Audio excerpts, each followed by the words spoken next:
Now, hi, Davai. 3, 2, 1. Good morning, good afternoon, good evening, everyone, wherever you are. And for some ungodly reason that I'll never be able to fathom, to have the boredom to watch these shows. Welcome to the 5th edition of the Occasional Podcast, or the 30th edition of the World So Far Report. This lovely crossover between two worlds crossing. Yes, this lovely crossover, just like the crossover that's happening in Transnistria as we're recording this. So there's that. Miguel, welcome. And thanks a lot for taking the time for taping this 5th edition over the last 2 years and a half. Thank you very much. So let's start, of course, with the elephant in the room. So, are you talking about me?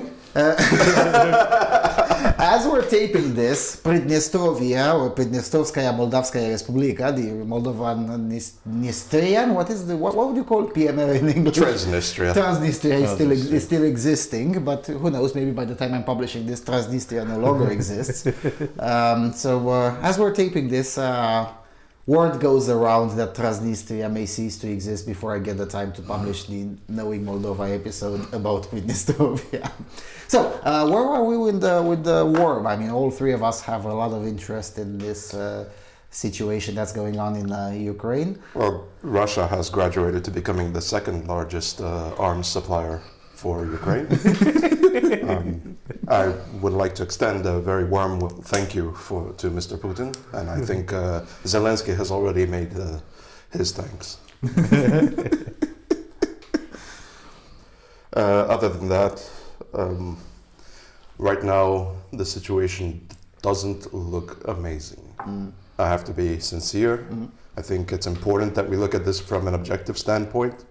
I think that we make a mistake by listening to propagandists of either side. Although from a pure morale perspective, it is good to listen to them.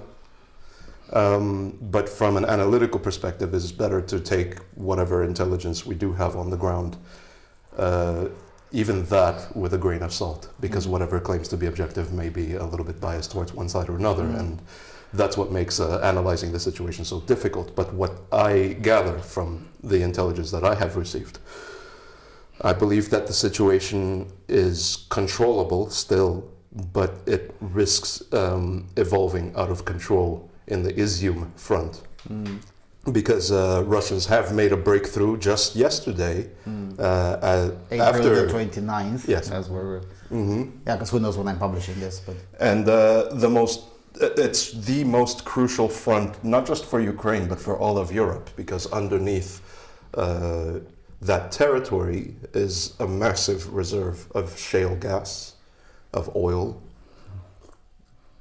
not to mention a gigantic reserve of uranium, the largest in Europe, as a matter of fact. so you're saying it's war on resources?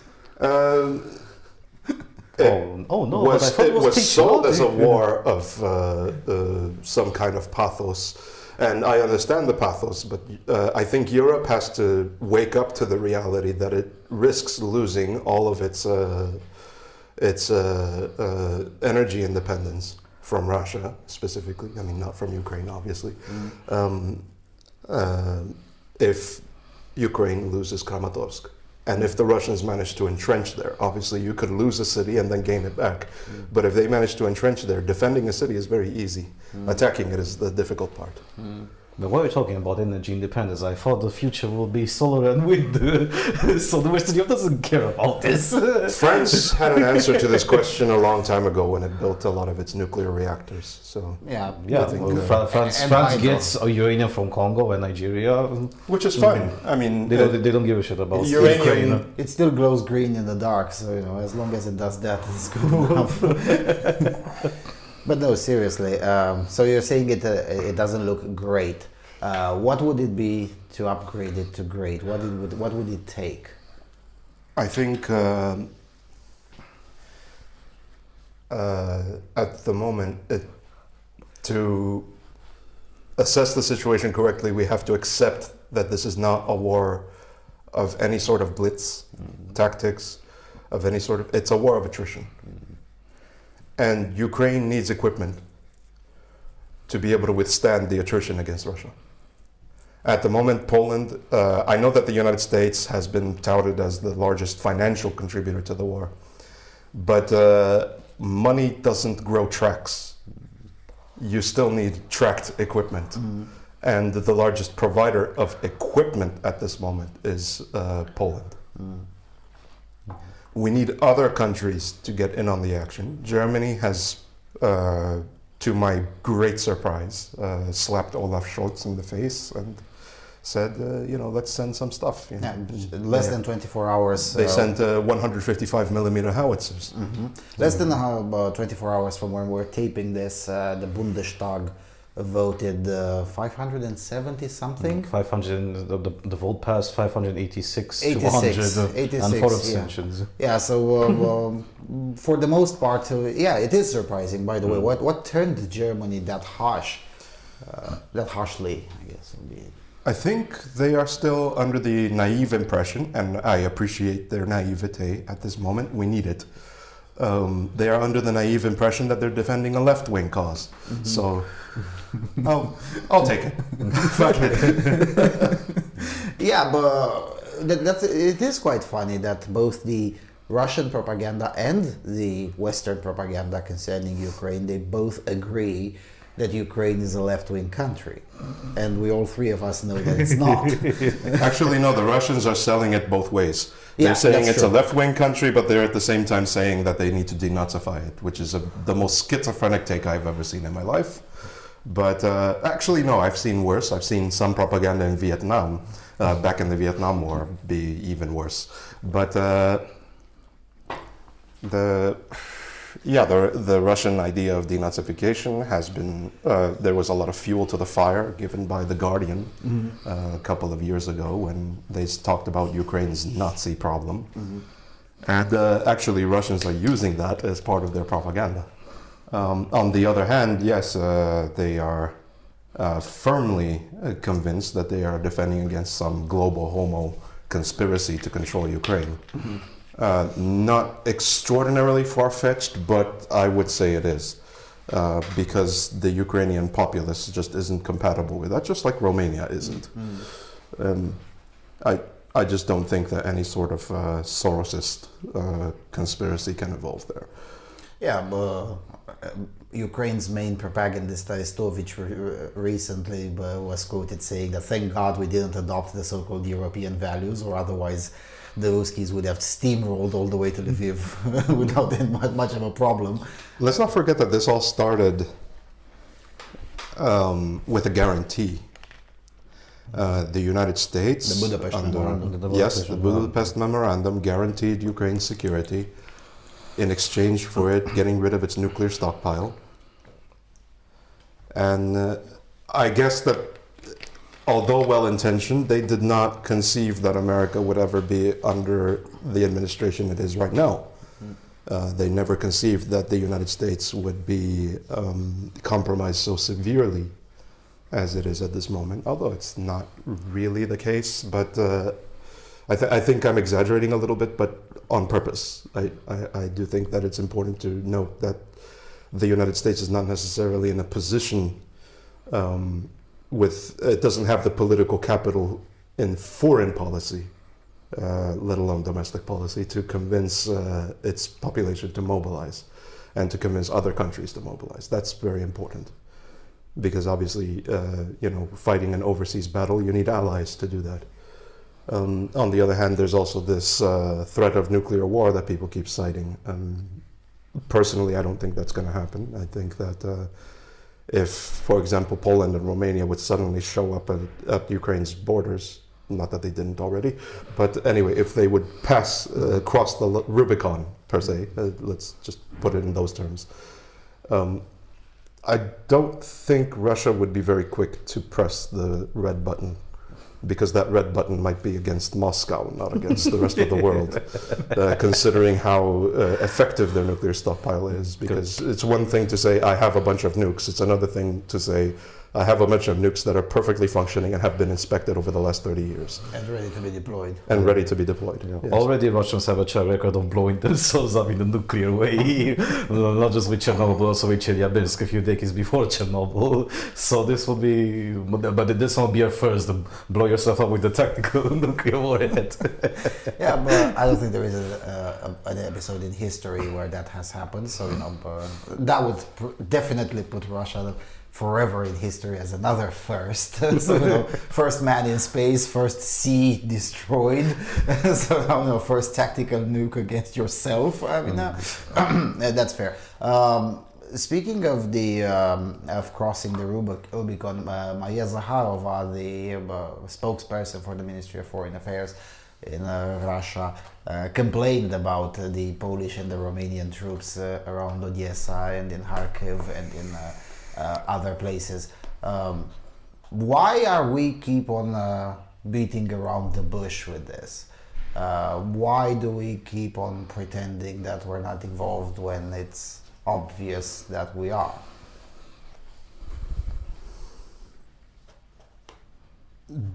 Is there anybody to rally around? Fair. Yeah. It's difficult to sell to the population of those countries. In Poland, it's definitely not the case. But in the case of Romania, we're a country of pansies.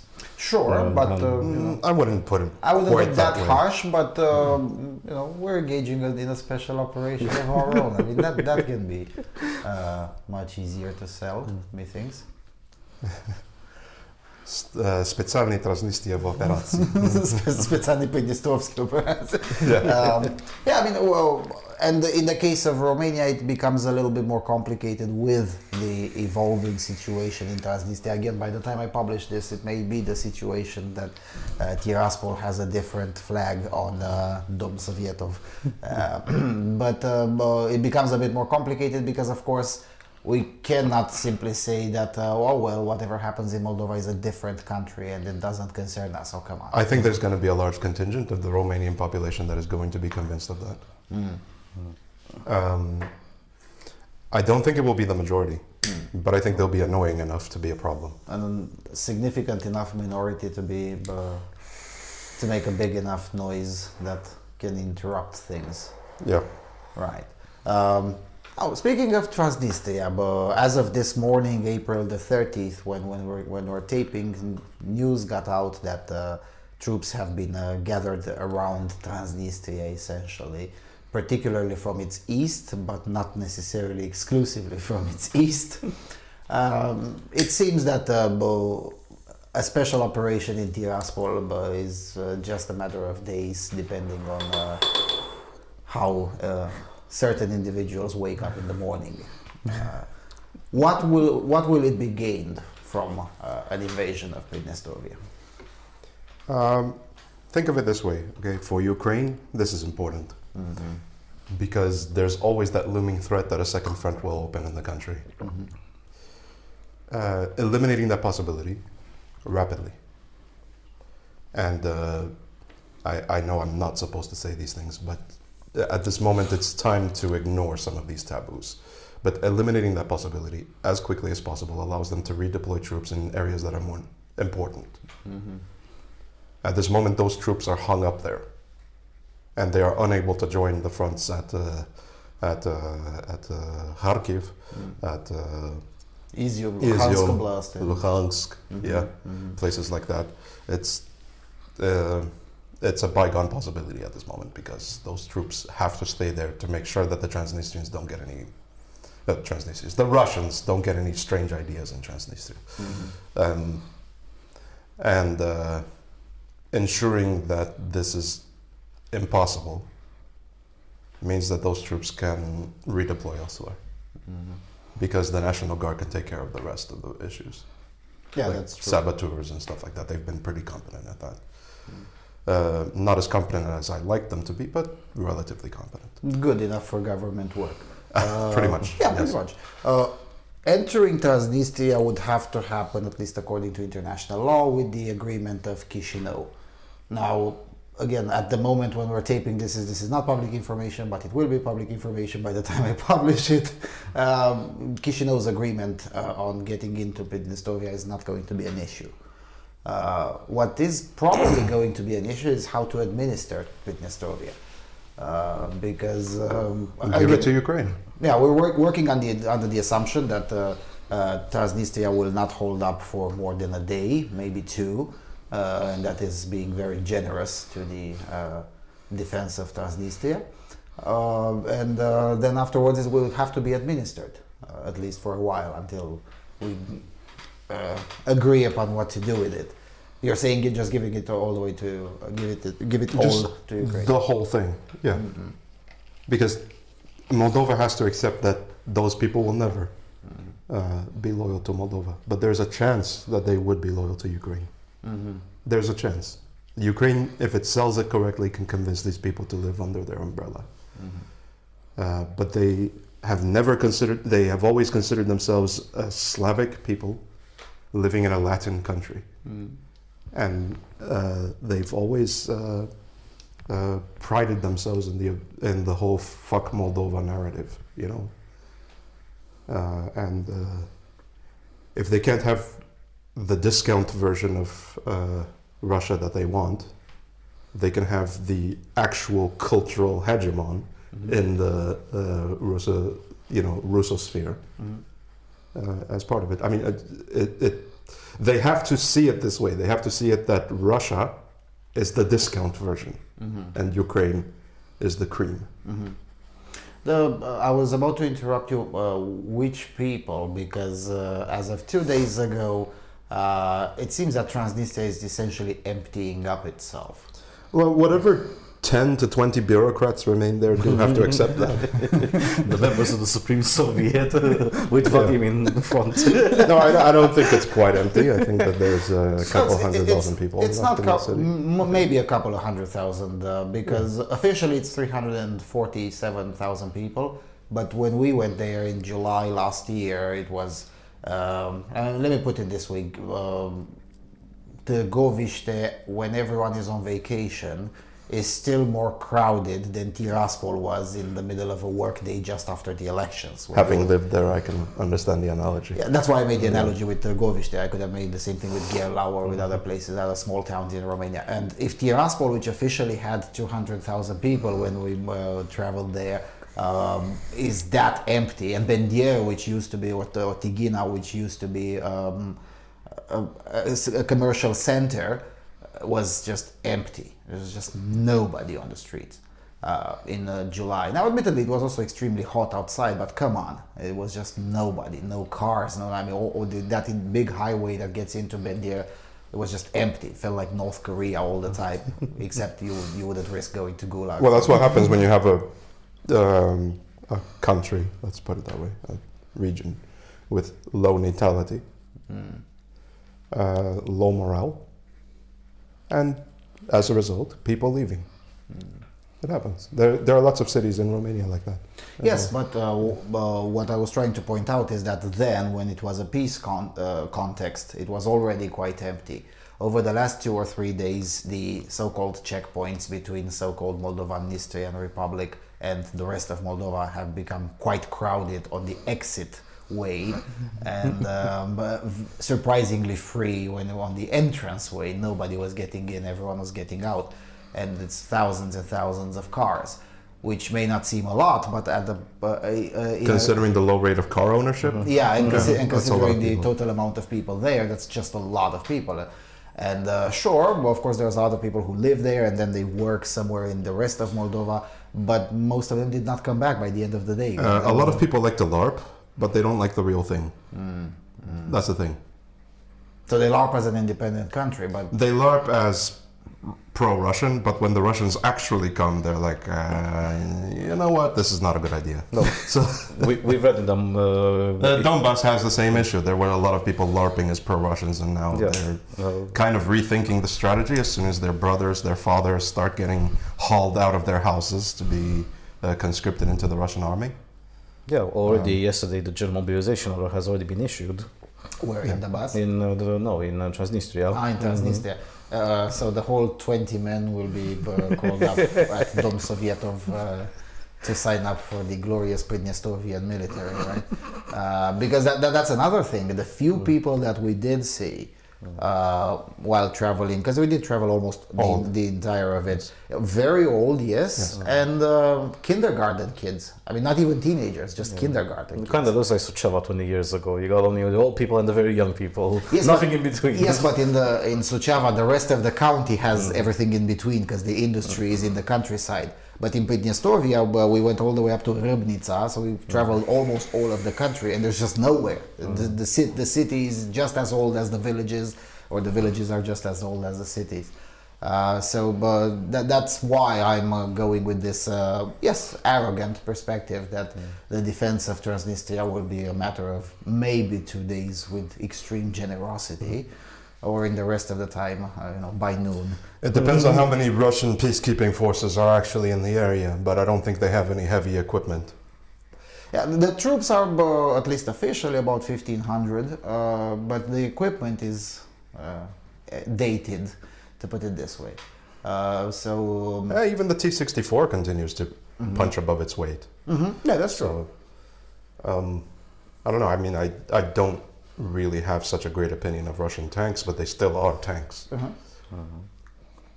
Yeah, and they would have to defend. The whole idea of the Transnistrian defense was centered around the possibility of them being attacked from their west, so from either Romania or Moldova, basically together. Isn't Transnistria that place that still has a T-34 in service? I think they do. Yeah. They used to. I don't know. I haven't followed. When we taped the Q&A, one of the questions that we were asked was, can Ukraine win? And at the time we replied, well, it's a bit complicated, but it depends on how you define win. But basically, maybe, yes, it's a non-zero possibility. That's how we replied then. Now, 2 months into the war, I'll ask you the same question. Can Ukraine win? I think that's the wrong question. Yeah, how do we define win? I think that's the wrong question. Philosophically, there is no winning in war, right? Right. Every side loses something. People lose their sisters, their grandchildren, their fathers, their mothers, in war. It's not pretty. And it's a reality of humanity nonetheless. So I will take a more cynical stance on this and say, it's still the wrong question. Can Russia win is the right question. Right. Because Ukraine, regardless of this, is going to come out of this alive.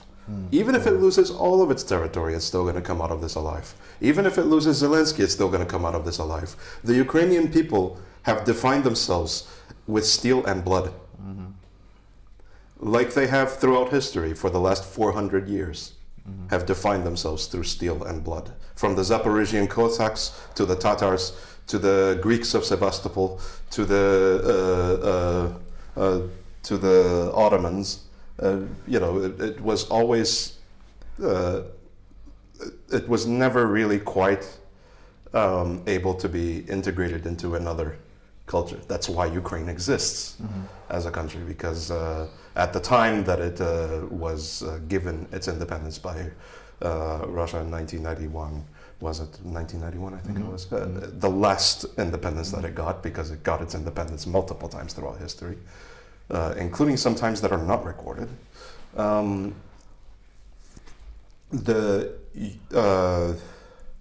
They did so under the context that they know they cannot administer these people, because they have the generational memory.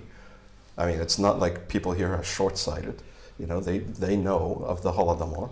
They know about all of the atrocities committed.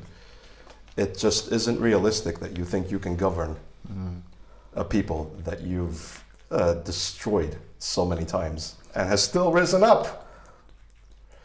So Ukraine will always come out of this alive. It will survive. Whether it wins the war or not is not even, it's just a non-question. It's a non-sequitur. Any answer to that question is essentially just some speculative philosophical mumbo-jumbo. But Russia cannot win this war. It can't. It won't. because the Ukrainians will be alive after this. Yeah, most likely the question was put in the context. And the Ukraine's most valuable resource is not its shale reserves, not its oil, not its uranium, its steel, its copper, and all that. Its most valuable resource, just like Romania's, is its people. Its people and their determination to be that people. And although Ukraine has had its divisions in the past, Putin's greatest folly and his the greatest thing he did for Ukraine was unify it.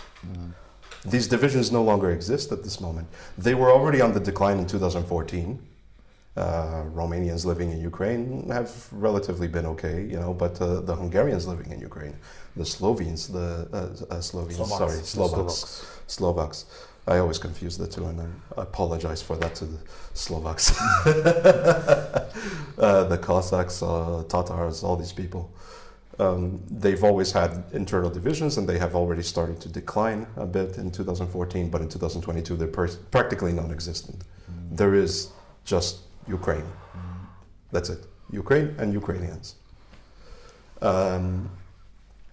And that cost Russia any human or political capital it could have in that territory.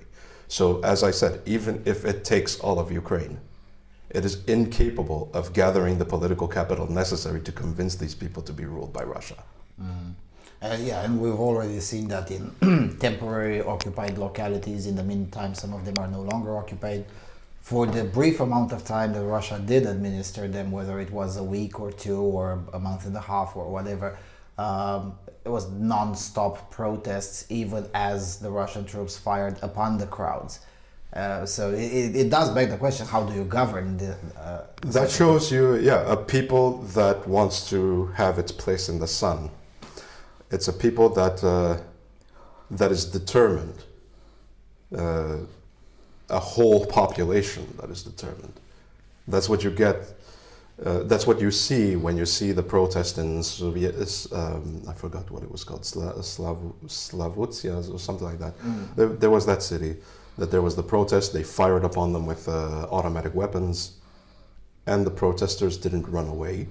They just stayed in place and held their ground. Now this happened in They got the women out. They were starting to, you could see them pushing the women away and saying, "Don't be stupid in public. Come on, get out. Let the men handle this." Which, by the way, tends to be a traditional role that people tend to stick to traditional roles when war breaks out because they can't afford to in war, have all these. Reality is mandatory. Yeah, reality is quite mandatory in war. So they were pushing the women out of the way. The women. Some of them insisting to stay, were pushed forcibly by the men to get the fuck out. But they stayed and they held their ground. Yeah, this happened in Kharkiv. At some point, the shooting stopped. Why does that happen? That's important also to look at. Because these soldiers are still people. And I think the realization came to them of what they were actually doing. You see, when you're demoralized and humiliated, for a quarter of your life, usually, at the point that these soldiers become veterans, it's already been a quarter of their life in the military. There's certain brainwashing that happens. Everybody does that, everybody brainwashes their soldiers in a certain way. Russians have a very special way of doing it that completely empties them, becomes like a walking carcass, essentially. But I think a little bit of humanity woke up in them. Because they stopped firing. If they weren't human, they would keep going. Now, I'm not saying that what they did was great. The fact that they stopped firing does not excuse the fact that they fired in the first place. But the fact that they stopped firing is that they realized these people are not going to stop. Ukraine is not going to stop being Ukraine because you fired a little bit of copper into it. Yeah, let's talk about the training of the Russian military, because we've had a very long conversations. Should we talk about the prostitution in the military as well? I guess so. Why not? It's not like we're on TV and we have some limits of a producer. The shouting. lieutenants that have concubines.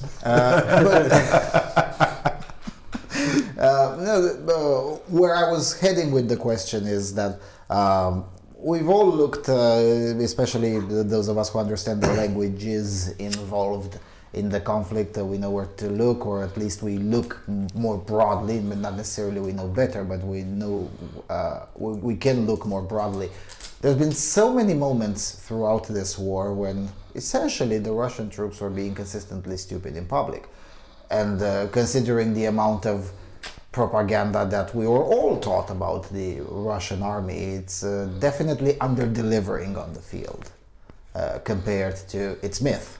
I mean, the myth of the Russian military was definitely much more glorious, or much more, was of a much more capable army than it showed itself so far on the field. Why is this happening? Are you trying to say that the Russians are lying? Well, no, I'm trying to say that the discrepancy between the spoken description and reality is too big to even consider this lying. It's much bigger than lying. Something else must have happened, and I'm just trying to figure out what. I think we have to take this piece by piece. Yeah, sure. First, the Russians have had a habit over the last 200-ish years of moving their spearheads ahead of their supply line. And they move the spearhead too far ahead at points. They miscalculated. Usually because they're in control of a vast quantity of men, it's very difficult to control. And this has to do with the CEOs, the NCOs, and they're constantly purged throughout history, so they have brain drain in the military constantly. And that causes a pretty incompetent officer corps. And right now, Russia has a lack of officers at the moment. Ukraine saw to that quite a bit. Most of our generals and NCOs got eliminated. Yeah, there is a shortage of that, yes. Yeah, and of those that were competent, I think about half of them are now dead. Well, half of the ones sent to the front, because obviously they still have a large officer corps.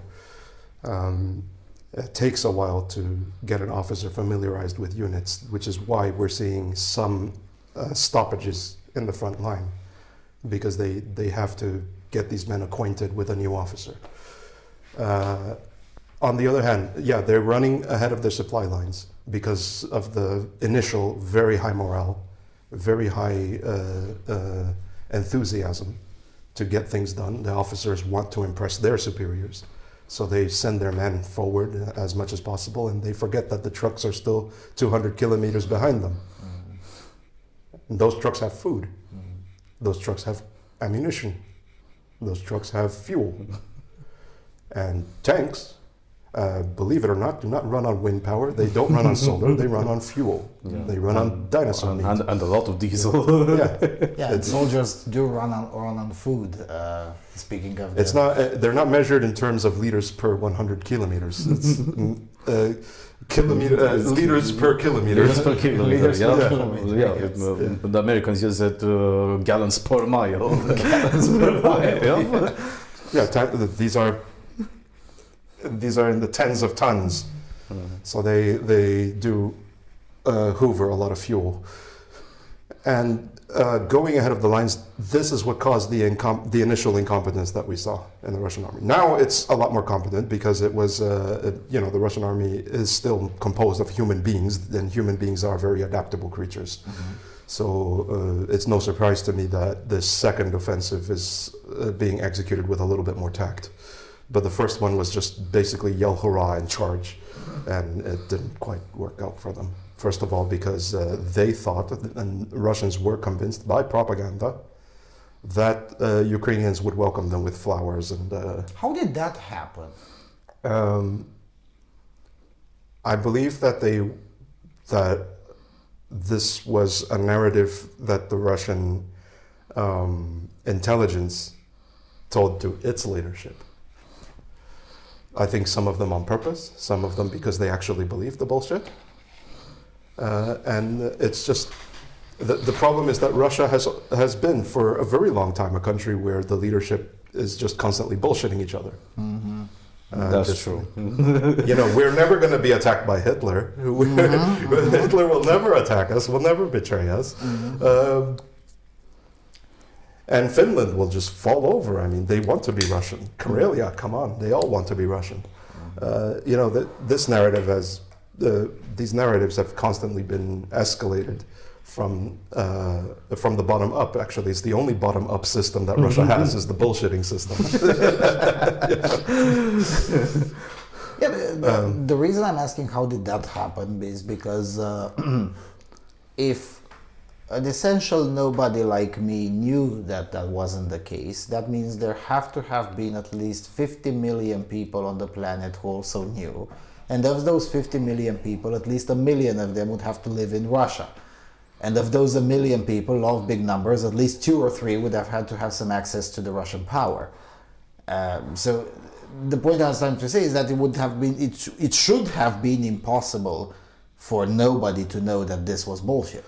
I think Putin is not stupid.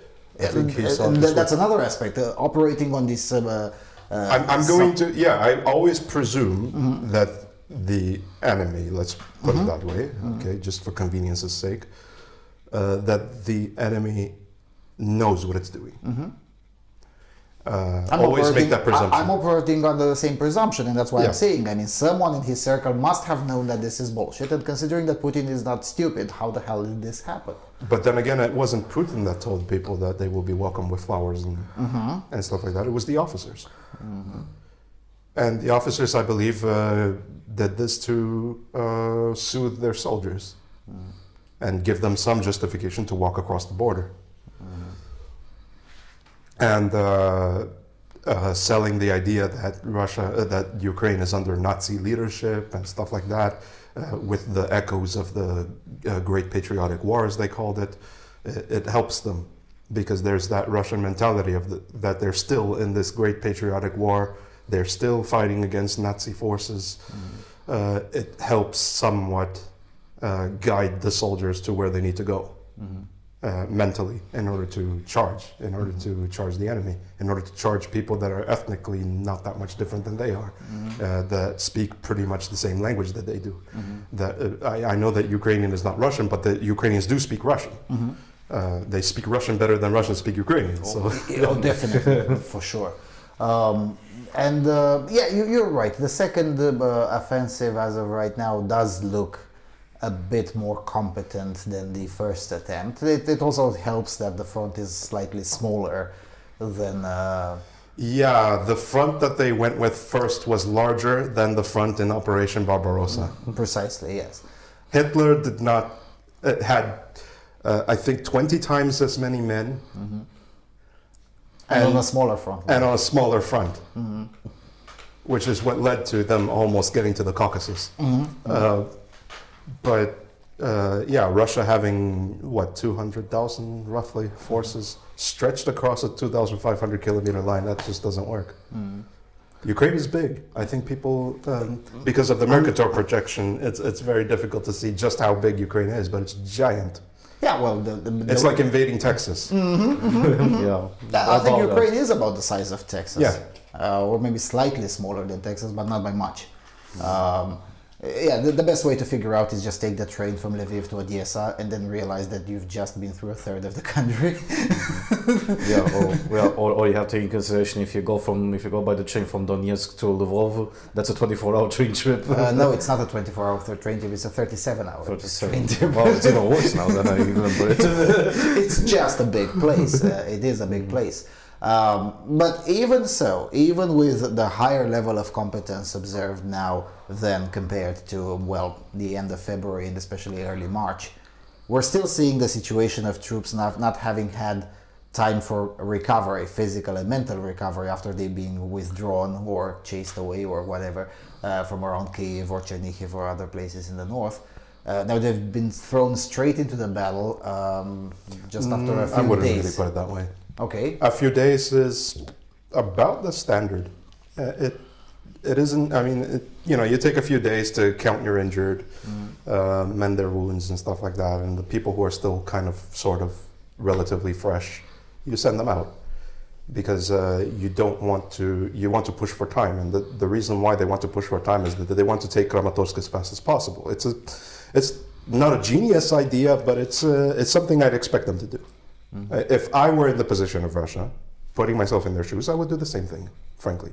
It would be like, yeah, 3 or 4 days, give them a little bit of rest, give them some entertainment, let them drink a little bit, maybe, get a little bit of a renewed sense of self, I think, and then send them out.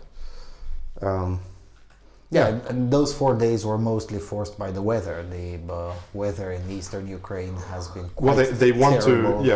they want to take advantage of the fact that the mud season is not really hitting the east that hard at this moment, because when the rain starts coming, and the rain usually lasts all the way to June the 5th or something like that. I mean, the whole month of and May then you're is- going to have to wait until August or something like that for the ground to dry up enough for things like that. I mean, there's all sorts of factors to consider here, and taking that into consideration, it would be kind of dumb not to send them out after a few days, frankly. Especially since not only that, it's not just the Russian troops that are tired, it's also the Ukrainian troops that are tired. So you're still thinking in terms of a war of attrition in this case, and you have, if you are Russia, you're thinking, well, I have all this equipment I can afford to lose, so why not? And all these men I can afford to lose. Yes, but is Russia thinking in terms of attrition at this point? I think that it is. I do think so. I do think so. Russians have always operated under the principle of acceptable losses. And Much they're bigger acceptable losses. much larger acceptable losses, because everybody operates on that principle. But they can afford to lose a whole lot more because of as I said before, the great patriotic war mentality. It's the idea that, any loss is acceptable for the defense of the motherland, and there are still a lot of people that are convinced that this is a defensive war for them. That they are fighting on behalf of their brothers in Donbass, basically. Just to put it in their words. I'm using their words, not mine. Yeah, but even so, Igor Stelkov, now the president of the separatist forces. Yes, I've heard of Igor that. Stelkov, just less than 5 days ago, so around April 24th, 25th, he was quoted saying that, look, as much as I support Russia and whatnot, I don't think we're capable of winning this war. So what does Igor Stelkov know? That's a very... I would paraphrase it a little bit less, because there's a little bit more context to that. That he said that we're not capable of winning this war, coming out of this war with the amount of territory that Russia wishes to have. Because they want all of this region that they call Novorossiya. And he doesn't believe it's realistic, and I don't think... some part of me would like to believe that even Putin doesn't believe that he can have all that. But at this point, I don't know. Brain cancer does a lot to somebody. I'm not sure. I don't think that Russia can do this. I don't think that Russia can establish a Novorossiya. That would imply for them to be able to rule in a stable manner everything, including not just Odessa, but also all the way up to Ismail, also the southern Bessarabia. That would seem quite complicated to achieve, for sure. And it's not just because of they would have to go through Moldova a little bit just so they can stably rule there, but the population there just will not let itself ruled in this fashion. No, it won't. And Russia has always tried answers to it. I mean, it has had moments in which it ruled Ukraine. And we've seen what it has done to the Ukrainian people when it did. We've seen what it did recently. I mean, it hasn't stopped. We've seen what it did recently in Crimea, where it deported several people and started selling their apartments, their abandoned apartments, for cheap. And populating it with their own. And this is something I foresee that will be, it's not a sustainable strategy for the long term, even for the short term, but in a small amount of territory it is. It is actually doable. I mean, the Assyrians, the Babylonians, they always did this kind of stuff. They would just send off the native population per se, and then replace it with their own. Yeah, and at least back in the times of the Soviet Union, they would do that with the border areas. Well, that's why Donbass is the way it is. Is because of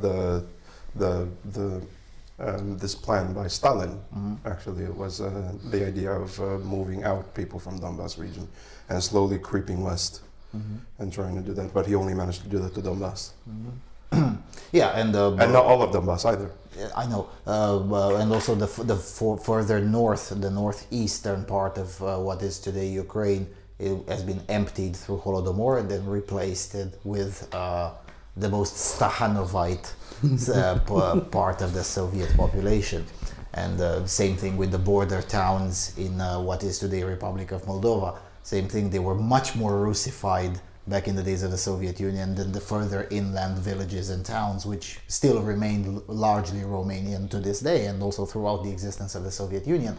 But the border areas with Romania were much more Soviet and much more Russified than even portions of the Soviet Federal Republic of Russia. So it's not a new phenomenon. It's definitely not a new strategy. Russia has been doing this for much longer. But at least in the times of the Soviet Union, they would have a huge basin of population to tap into. I mean, at the end of the day, you could just bring in people from Kazakhstan. But now it's a bit more complicated because even in other Could you imagine if the United States did this in Iraq? How much condemnation we would receive? How much the world would just isolate us? It's no surprise. Even pro-Russians should not be surprised that Russia is such a pariah state at this moment because of those same principles. And what is surprising to me is that it didn't become a pariah state earlier. Because America would have become a pariah state the day it started to do that, if it did. Yeah, and one of the reasons and is... we do have a history of doing that with the Native Americans, you know. With Manifest Destiny. With Manifest Destiny, with some of them, Nortegos in Mexico also, when we took that territory were under replacement. These things happen, these atrocities happen, but they happened, 200, 300 years ago. In some cases as recent as 150, but we live in an era in which people have the expectation you don't do that. Yeah, Russia has done that during our lifetimes. And multiple times, in fact. Yeah. And I think Russia has actually had it easy from the West. I mean, the whole Nord Stream 2 should have not even become a project as a result of Crimea. It just really shouldn't have happened. Yeah, this is one of those moments when I'm a bit. I would be exaggerating if I were to say torn, but on one hand, I would wish the war stops earlier with as little territorial damage as possible to Ukraine. But on the other hand, I wish it continues a bit more, maybe a few more months, because it's been doing wonders for the politics of Europe. Particularly of West Europe. I think we still can't trust them. I'm not saying we can trust them, I don't think we should, but I am saying that it's been doing wonders. The idea of Germany discussing, not just discussing, but approving sending heavy weaponry to East Europe would have been unimaginable 3 months ago.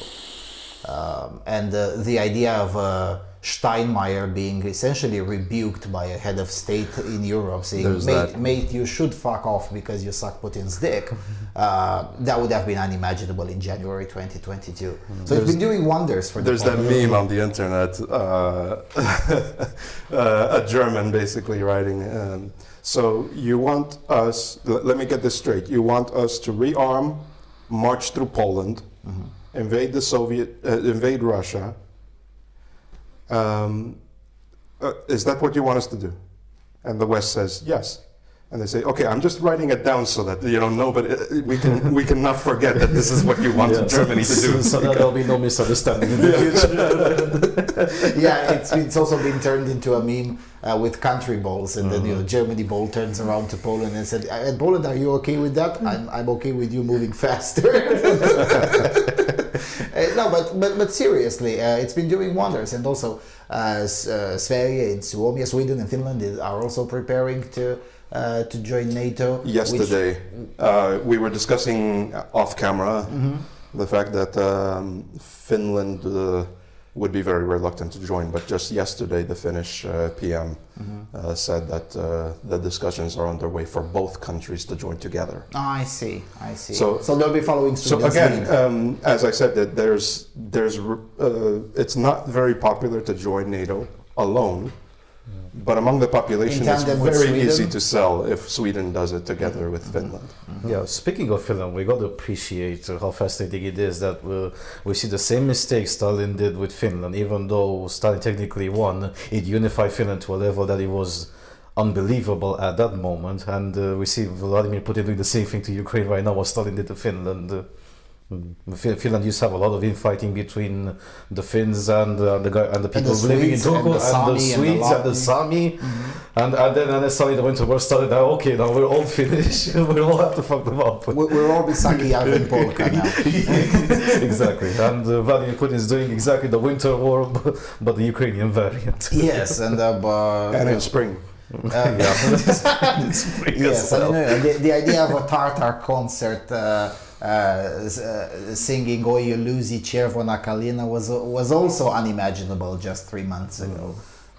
So there's that. So from this perspective, it changes so many things, largely speaking towards the direction we wanted to, in such a short period of time. So from this perspective, I hope the war continues a bit more, even though it is. The Alfred Nobel Society should be nominating Putin for 2 rewards.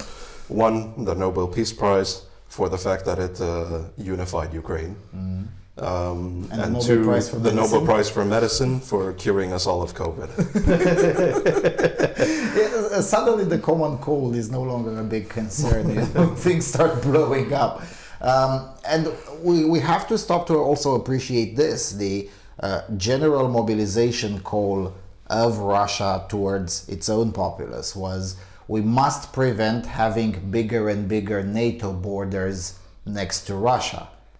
And if Sweden and Finland join, that's another 1,400 kilometers of NATO border with Russia. So the objectives just don't seem to be reached. They seem to be further and further out of reach, in fact. I've seen a lot of pro-Russians justify this war. Gonzalo Lira, for example, Coach Red Pill. He justified the war by saying that, and I get the argument that, that NATO expansion next to Russia's borders is a threat to Russia, whatever. It's only a threat to Russia because Russia's being the way it is, first of all. Second of all, my most important retort to this is the fact that if NATO is thinking of expanding its borders to Russia, you're not solving anything by expanding your borders to NATO. I mean, you wanted this to be a buffer state, right? Then why are you trying to expand into NATO? The idea is nil. I don't think either side has valuable arguments to present on either side of the question. Neither on the pro-Russian nor the pro-Ukrainian side shouldn't be putting NATO into the discussion. This is not really about NATO, is it? It's about the fact that, first of all, Europe risks losing its energy independence if Donbass is captured. There's still an energy reserve near Lviv, but it's not as big. It's not nearly as big as what Germany needs. And second of all, it's the idea that you are also talking about a war of ideas as well. It's the idea that Russians believe themselves and have believed themselves for the last 400 years in a very big bout of long-term schizophrenia, that that they are the legitimate rulers of the Kiev and Rus. But and this whole idea, Dugin has said it himself. I did read some of his work lately, and I noticed he really obsesses over Ukraine a lot. And it's the idea that the cultural patrimony of Russia is there, because that is actually Russia. What they are is actually discount Russia, and for discount Russia to be actual Russia, they need to take Kiev. He's not wrong. I think even Putin was advised. I know that he is Putin's greatest ideologue, right? And he says that Russia cannot become an empire without Ukraine. And he's not wrong. He isn't wrong. He is perfectly right. But I don't know. I'm not sure that they are very. I don't think that Ukrainians are very friendly to the idea of having Muscals rule them. You know? Yeah, I mean, and they weren't particularly friendly because the argument used by the Ruskies when it came to Crimea was that Crimea has always been Russian except for when Khrushchev moved it administratively to the Soviet Socialist Republic of Ukraine, and he only did that because he himself was Ukrainian. And I'm like, oh, so you're saying not even the chairman of the party saw himself as Soviet? That's not helping exactly your argument. And let's not forget that this has been done before. Yes. This has been this invasion of another Russian territory to claim legitimacy as Russia. Happened with the invasion in 1453, I think it was, of Novgorod, a republic, the trade and financial center of the Baltic. It was the greatest supplier of furs to Europe at that time. And when Muscovy took it, basically that's one of the reasons, not the reason, the Ottomans was the main reason, but one of the exigent factors that accelerated colonialism in the West, to the Americas was the idea, they have fur. These guys are selling fur at a high price. Let's control the fur market from there, But that aside, I mean, it's really off topic, but the invasion of Novgorod was to claim legitimacy as the rightful rulers of all of the Rus. And Novgorod was the first ever Rus kingdom.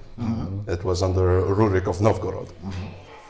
Yes. Which is why the leaders of Moscow, afterwards Ivan the Terrible, for example, they belonged to a dynasty called Rurikovich of Rurik, even though they were never related, but still.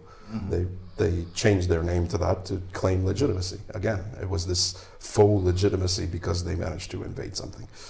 But then again, if they invaded that and they managed to occupy it and consider it Russian territory, is it not legitimate? I mean, it is legitimate in a way. That's true. But there was a potential for Russia to become a trade republic at the time. But what I was trying to say is that when Crimea was last time reassigned to SSR Ukraine, yes, by a Ukrainian chairman of the Soviet Union, was also as a reparation for what the previous chairman, Joseph Djugashvili, had done to Ukrainians. And it was also to pacify the potential for revolt. Let us not forget we're in the 50s.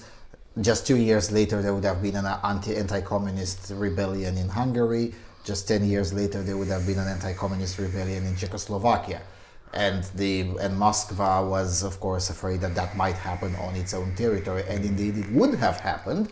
But multiple concessions made by the Ukrainian chairman of the Soviet Union flattened the curve for that, at least for a while. And this is probably another aspect that we understand here, having lived right next to it. We understand it probably better than even many academics in the West who just aren't aware of multiple other rebellions that took place while SSR Ukraine was Soviet territory. And even during that... Kharkiv, Cracovia, Warsaw, there was a rebellion over there. Yeah, that was during wartime, but that's just... No, even after war. Oh yeah, after war. After war, there were many rebellions in Poland alone. Just in Poland, but also in SSR but also Ukraine. in Estonia, in Ukraine, And most of those, at least the ones in Poland, they got recorded because Poland had an elite in exile, the government in exile, so someone was able to write about it. But Ukraine did not. So as a result, many of them got lost, and now you have to find out about them again by just going through Ukrainian villages and talking to people, and just connecting their stories. And you find out that a lot of things have happened without the knowledge of the mainstream press. It's a much longer history. Now, one more aspect, and then we can take a break, and then we'll be moving to more cultural discussions. One more question. How much longer, I mean, you speculated that Putin has brain cancer. And of course, as a result of that speculation, there's been multiple speculations of just how much he would be surviving this disease, which really has a 0% survival rate. It's just a question of when, not of if. Not of if. But what will it happen to Russia once Putin is out? Whether he'll be couped out of office or dies of natural causes or whatever. Like with Stalin, I don't like comparing Putin to Stalin. He isn't Stalin, but in this case, it's comparable. Stalin, when he died, did not have a successor. And what ended up happening is the entire Politburo basically did a whole bunch of backstabbing until Khrushchev came out. Khrushchev was a genius. I actually admire him for what he did. That was amazing. He played the dumb countryside guy that was non-threatening to anybody. He was just, oh, I don't know this stuff. Just let, you guys can play politics. He waited until enough people backstabbed each other, and then he came in and just said, yeah, okay, the last few guys that are left, I can control that. That was actually really good. That was very sneaky, very nice. I don't know if we have another Khrushchev, though, to take over after that. And Khrushchev actually wasn't that bad for Russia. He was far better than Stalin. Wow. That's far better than Stalin. It's not hard to bypass that. You set the bar pretty low. But Putin sets a bar that is a little bit higher than what was set for Stalin. Because Putin, as much as as much as I say all sorts of things about him, and as much negativity as I feel towards him, I do acknowledge that he is a competent person. And he did manage the oligarchy in a way that was sustainable, but only so long as he's alive. I don't think Medvedev has the capital to do that. I don't think that there is a valid successor at this moment.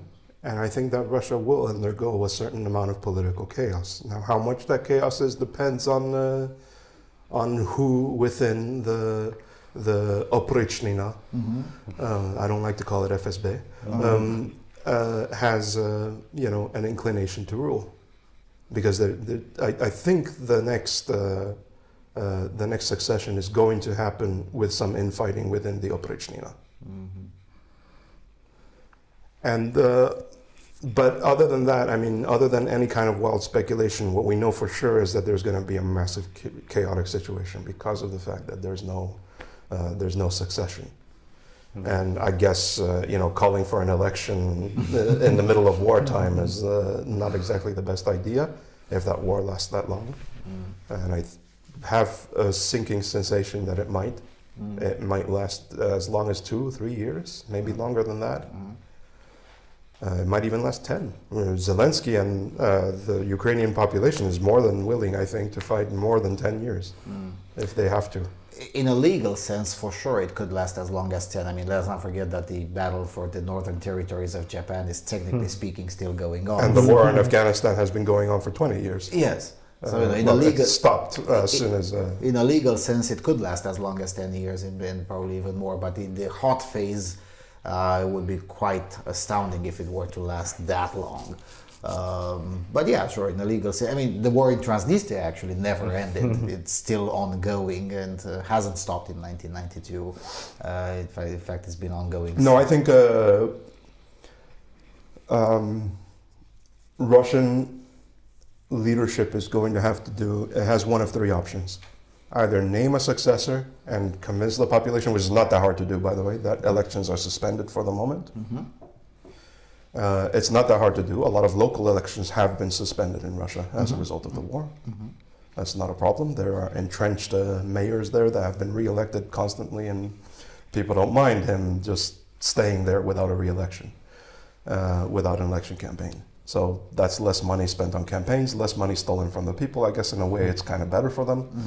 On the other hand, and that's less capital spent by the oligarchs. It's a win-win-win, essentially, in Russian terms.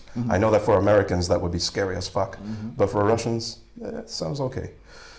So they could suspend the national elections as well, for the moment, or something like that. It's not like they ever really did have fair elections, but even the unfair ones as they The were. parliamentary ones just took place, so they're not, the next ones they're aren't due anytime soon anyway. But national presidential election, I think, is going to be suspended, name a successor. They have a second option in which they could call for an election and just have the people finally decide who the leader is going to be. And that election could be fair or not fair, but they essentially appoint the successor with some quasi-legitimacy. Yeah. Or the third option is to essentially just have some kind of council bureau, like the Politburo used to be, and just use that as the new system. Like basically say, let's not lie to ourselves, we're still Soviet, so let's just have the Supreme Presidium decide things. And Appoint for a new general secretary. Ukraine now is a de facto territory in rebellion, and that's it. De jure territory in rebellion. So one of three options. I see. Although this council to appoint a new president is not foreign even to the United States. I mean, the 1877 compromise. It was basically a council of wise men deciding who the next president would be. As a result of the election turning out to be a kalabalik. Because I've heard you're not supposed to say clusterfuck on YouTube. So as a result, You can say fustercluck. yeah, well, that too. So these would be. How about economics? I said that was the last question, but now that I remembered, how about economics? Many in the West hoped that that by tanking the ruble, that would provoke a rebellion in Russia. Now the ruble has tanked a little bit, but it has recovered as well. No, I've got to give some credit to the Russian people in this case. I know it's not in vogue right now to give credit to anything Russian.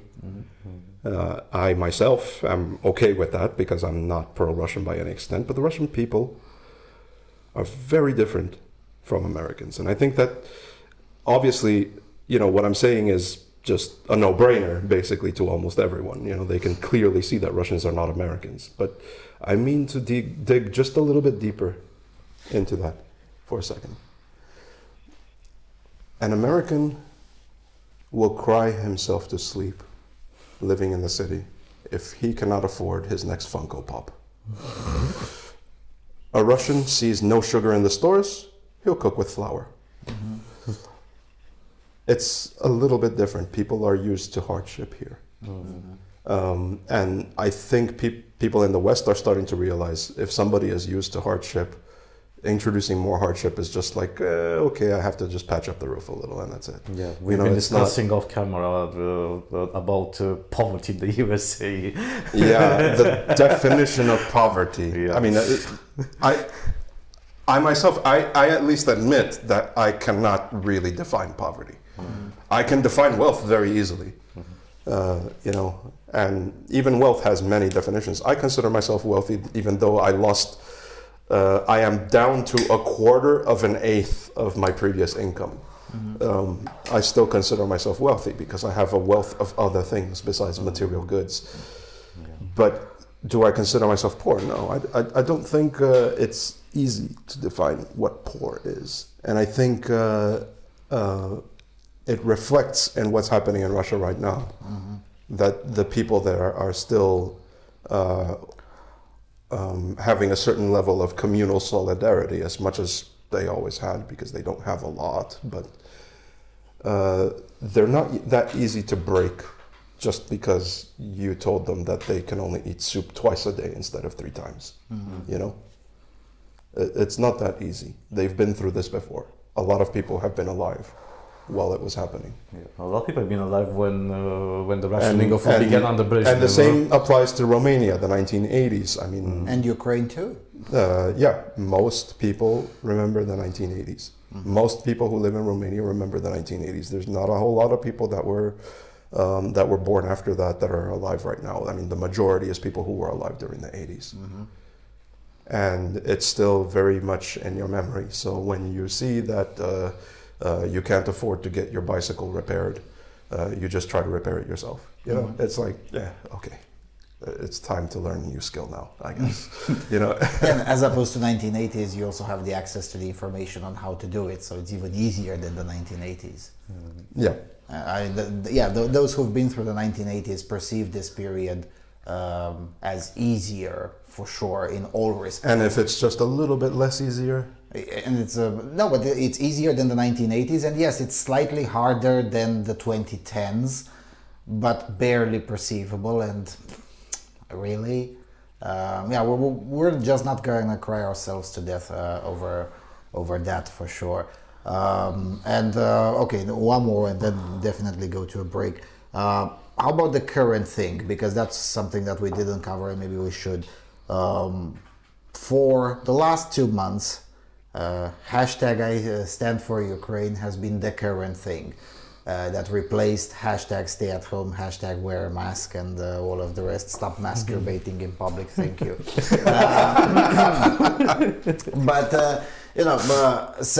And that provided quite of a, well, not really a conundrum, but a weird situation for people like us, because it is rarely the case when we find ourselves somewhat partially on the same side as the current thing. Admittedly, for entirely different reason. I mean, you and I are on the side of Ukraine because we have personal interest in the country. We have too many friends in the country, and we've been there multiple times and whatnot. I had friends that died. And you have friends that died. Thank God, not yet in my case, and hopefully it doesn't happen. But obviously, I do expect that might end up happening as well. We stand for Ukraine for the entirely different reasons than the Twitter. Because the war is literally personal to us. It is. We are well connected to people right across our border, which is normal. Yeah, and it is also not far away. I mean, Romania is not a small country.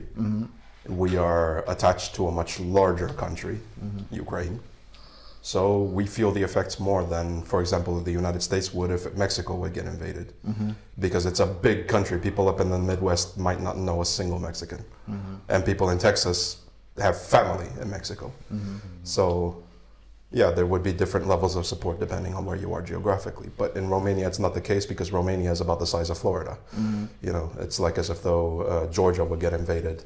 Floridians would be very alert to that, and it's the same thing for us. In the case of Romania, now, maybe the with people in America, I don't know. I mean, I think both the pro-Russians and the pro-Ukrainians should chill a little bit.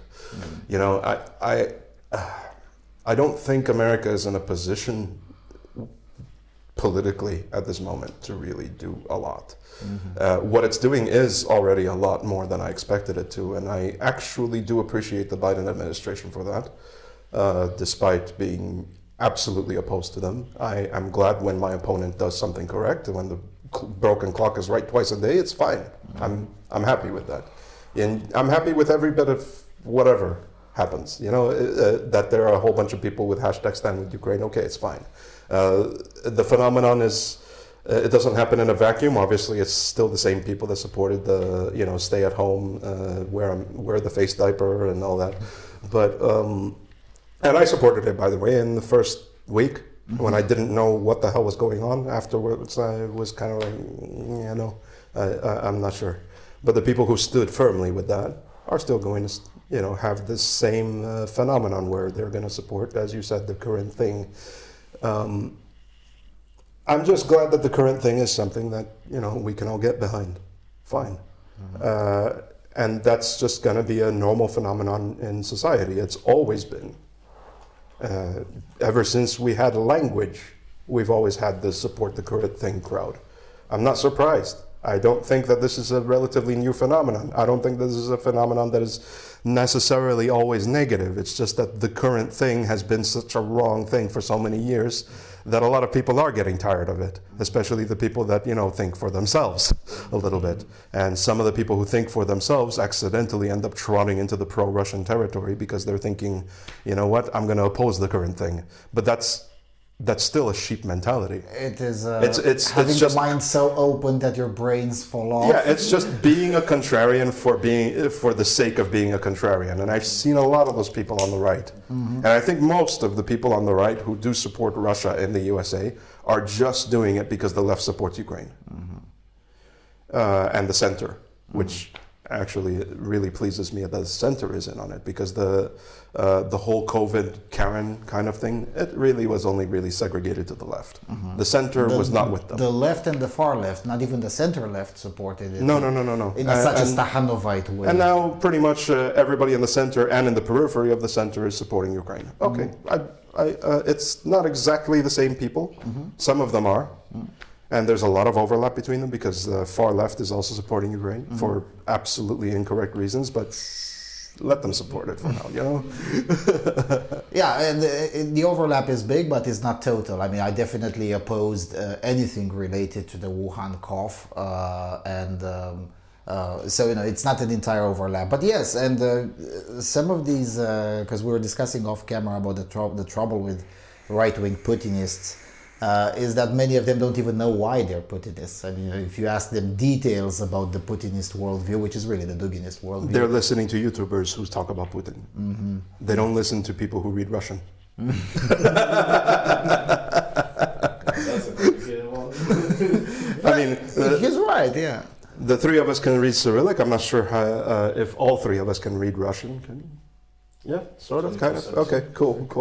All right, so but we're more attached to what happens in the inside of Russia, which makes us a little bit more nuanced about it. I mean, there are some things I can praise Putin for, and I will always, you know, I will not back down from that, and I won't be apologetic about that even now, right? Because at the time, he was doing something good. He's such as when stabilizing the oligarchy in 2001, 2002. Yes. That is outweighed and overshadowed by the massive amount of bad, bad policy that he's had inside of the country. But that is cancelled out by the fact that, you know, he did manage to stir up the morale of the Russian people. So they don't really care that much either way, and that allowed Russia to remain a relatively stable country for a while. Now, that doesn't mean that I am without any words of serious condemnation for what he is doing right now. You see that all these nuances we just talked about just now, that I just mentioned, all these nuances come from somebody who reads Russian media in Russian. That's more important too. You don't go to RT. Go to RT.ru, go to the Russian. Yeah, and that's another issue. Most of the people living in the Европейский Союз cannot do that because they've been banned by Brussels. I mean, there's now 26 countries in Europe who are legally forbidden from reading the Russian media. I mean, when I want to read RIA Novosti or TASS or any other Russian outlet, I have to go through an American VPN, which is also ironic in and of itself. The attitude towards Putin and Trump and Russia in the United States also shows a remarkable amount of ignorance of the American people of what Russia thinks about Trump. Yes, that's because for a puppet of Putin, he really was very hated by Putin and the Russian press. Yeah, RIA Novosti, if you read it in Russian, it was constantly talking about how Trump is going to start a nuclear war, how he is going to destroy Russia, that the Russian communities are suffering because of the fact that Trump sanctioned Russia for the upteenth time. Or how terrible it is that Trump is arming Ukraine, which was almost never written. And they were talking about the CIA training Ukraine, which actually did happen. Did happen, yes. During that time. And there was the bombing in Syria that happened, you know, again. And again, those were Russian troops in there in that airport, and they were all killed by that single Moab. You know, it wasn't a Moab, but it was something similar. Close enough. Yeah, but runway cluster munition. Yeah, but we're looking at this from the standard of an average person. An average person is too lazy to go even on translate.google, copy or even access. Yeah, but RIA Novosti had it even on its English site. Yeah, so. It did. But first of all, you can even read Russian media in English. But what the Westerners don't understand, which is what I understand, even though I understand probably a fifth to an eighth of any article written in Russian is that you still have to apply the communist principle that they are lying unless proven otherwise beyond any doubt. It's the same we have to treat Chinese media same way as Russian media. And our own media. And Western media too. And Western media as well. And our own media with Digi24. Yeah, and the Romanian media as well. But that's the thing. At least in Romania, most people still do have that instinct. That because that's how we read the media back in communism, with the assumption that everything is a lie until proven otherwise, which is a very healthy instinct. Well, that's the thing, is that Americans trust the media that they want to trust. They don't trust media in general, right? Yeah, and that includes the Democrats. Yeah, that's right? true. That includes leftists, that includes everybody. Leftists especially don't trust the media, by the way. It's a myth that they believe everything CNN and MSNBC says. They don't. No, they trust NY Times a bit more, but yes, they'll definitely not CNN. They don't trust the media either. But they read their own media, and they isolate themselves into these little bubbles where they hear the sweet little lies that they want to hear as well. And that includes right-wingers as well. There's this idea, that the right-wingers are more objective. That's a myth. That's usually not true. I mean, I know that just a week ago, or maybe 10 or 15 days ago, depending on when I'm publishing this, I got a very angry comment because one of my guests in a Romanian language interview made some very similar, or maybe less nuanced, but still more nuanced than the mainstream media comments about Putin and Russia. And I got an angry comment, "Oh my goodness, Russian propaganda even reached this channel." And I'm like, come on, really? The bubbleization or the Balkanization of the media and of the internet is a thing too. But is that really a bad thing? Because I'm not convinced it's a bad thing. I think it's important to have a little bit of crossover. Crossover, yes, but the mythology that there was a time when we would all trust the same media and we'd get news from the same place and we would all trust it and have the unify, I think that's mostly mythology. Not in the 50s. In the United States in the 50s, ABC was very trusted. And CNN was literally afterwards, because CNN, I don't think came until in the later 80s, on. 1980s. Yeah, in the 80s. But it was quite literally the most trusted name in news. It actually was a very trustworthy Yeah, but that's not necessarily that means they sent that it in was war true. correspondents. They were. Yeah, but it didn't. It did not mean that they would necessarily broadcast the truth. No, they wouldn't. But there were more idealist journalists at that time than there are now. Now journalists have become a lot more cynical and polarized. I know that there was some polarization back then, but it wasn't really that pronounced. Not to the level that it is today. The level of ideological diversity in the newsroom was higher. Yes, there was. And even now, I mean, believe it or not, CNN over the last year has been starting to try to diversify again. After the failure of well, CNN they're looking Plus, at how much they look at how much they're tanking, and they're thinking, we've got to reflect upon ourselves a little bit and see if we can rectify this situation, because they can't sustain this for much longer. Another 10 years, I don't think CNN is even going to exist if they don't start reforming a little bit, because they have lost a lot of the goodwill. And that's the problem with the war in Ukraine as well, is that the media is covering it, but they first of all created the situation that allowed Russians to have propaganda against Nazis, because they kept on talking about the Ukraine's Nazi problem back in 2016. By exaggerating it. Yeah, by exaggerating it significantly, because there was a little bit of something going on. There was massive crackdowns on it nonetheless, so still. Other than that, yeah, I mean, they had that, and then they lost a lot of the goodwill of the public because of the COVID madness and stuff like that. And now nobody's willing to believe them when they are telling the truth. Or at least they're being closer to morally bankrupt media. Yeah.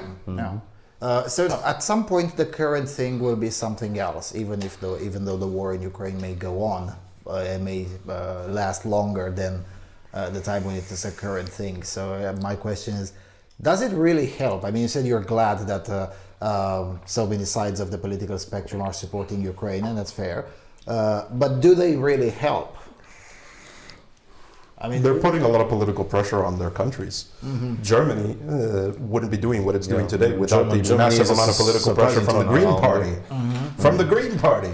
Yeah, because the Green Party is, is the party of pedophiles, Sending but it's not the Bolshevik party. Yeah. It's sending high emission instruments of war to Ukraine to spread CO2 all over that country. Way to be green. And, and it's not just that. There's this, the center-right coalition also started to cave under the pressure. It's a very surprising situation, and that surprising situation wouldn't have happened without the support the current thing people in Germany.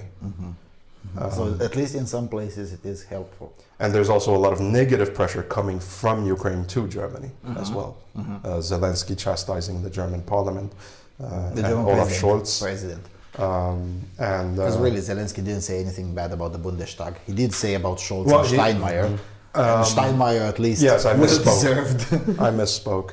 But that pressure helped spur a little bit of negativity from the population against their own president. I think that a lot of people are listening to what Zelensky has to say because of that. He has become quite a bit of a cultural icon in many countries right now. I'm not surprised. I wouldn't be surprised if in 5-6 years there would be statues in other countries of him, which is interesting. Well, we have the last time that happened from the east, it would have been Vladimir Lenin. Lenin has statues a lot in of Germany. statues in Germany. Current Germany, not East Germany, West Germany. And it would be better to see those statues replaced with one of Zelensky. Not even in Germany. There's still a statue, a bust of Lenin in Turku, in Finland. Yeah, and there's a bust of Lenin in Seattle too. So, there's that. Recently, a recent one, yeah. And recent one, same thing with Germany. Recently there was a bust of Lenin unveiled, just I think 2 years ago or something like that. I think there was also in London. Yes, but I understand in London because he lived in London, but in Seattle, that's a bit of a stretch. But then again, if we can have Boris Johnson Avenue in Odessa, I mean, why would it be such a terrible thing to have? There's the other thing. Boris Johnson, I didn't expect him to be much of a hawk. Off camera, you told me that you did expect it. You did foresee We're it. also on camera, the two of us predicting it that he will be the statesman, and of course we got laughed out of the channel for it, and then Boris Johnson happened. I did not expect him to be that way. I expected him to, engage in very silly antics regarding it and trying to, pussyfoot around the issue, but no, he's very firmly on Ukraine's side. And I don't know, I think a lot of popular pressure is assisting with that. So how much does it help? It does. It does help. I think that even the United States is responding to political pressure from the populace because of the idea, we are a very rich nation. We can afford to send a tiny droplet of money to that area, and that means the world to Ukraine. To Ukraine. Considering that Ukraine has received approximately $16 billion since the start of the war in military aid, military aid. That is almost as much as the Russian military budget for this year. Although that doesn't count for much because Russian military expenses per piece of equipment is lower. So we have to take that into account, that Ukraine does need more equipment. Not to mention the corruption in the Russian military. Yeah, sure. The corruption in the Russian military is leveling things down a little bit in favor of Ukraine. But then again, Ukraine still has to punch way above its weight if it is to continue to stand a chance. So there's that. Okay, let's take a break. Let's play some song. What should we play for the break? Your choice. Okay, then I'm gonna pick something Slavic, and then we'll be back with cultural issues. I'm gonna talk about Elonia Muska and other topics.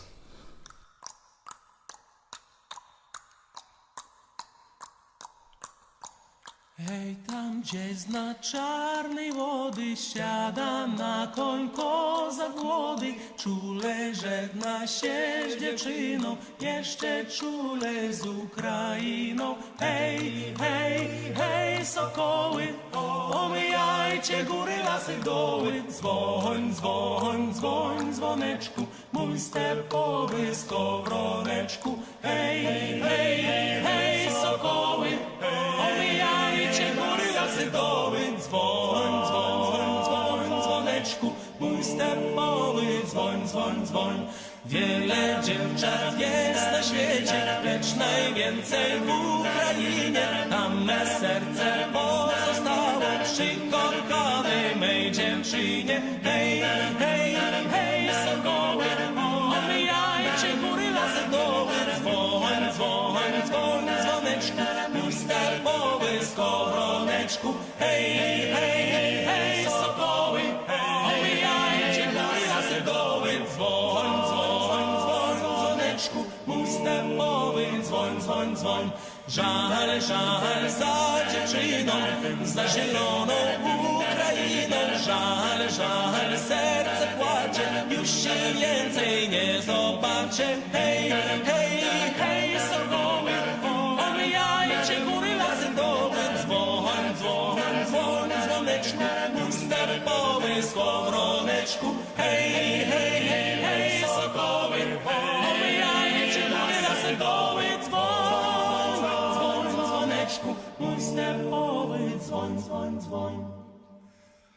Wina, wina, wina dajcie, a jak umrę, pochowajcie na zielonej Ukrainie przy kochanej mej dziewczynie.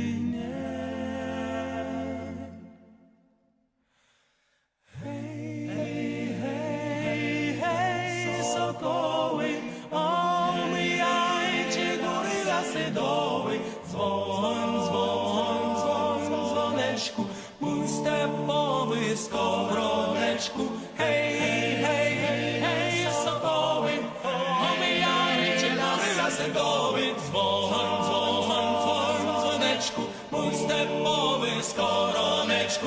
Hej, hej, hej, hej, hej, sokoły, omijajcie góry, lasy, doły. Dzwoń, dzwoń, dzwoń, dzwoneczku, mój stepowy dzwoń, dzwoń, dzwoń.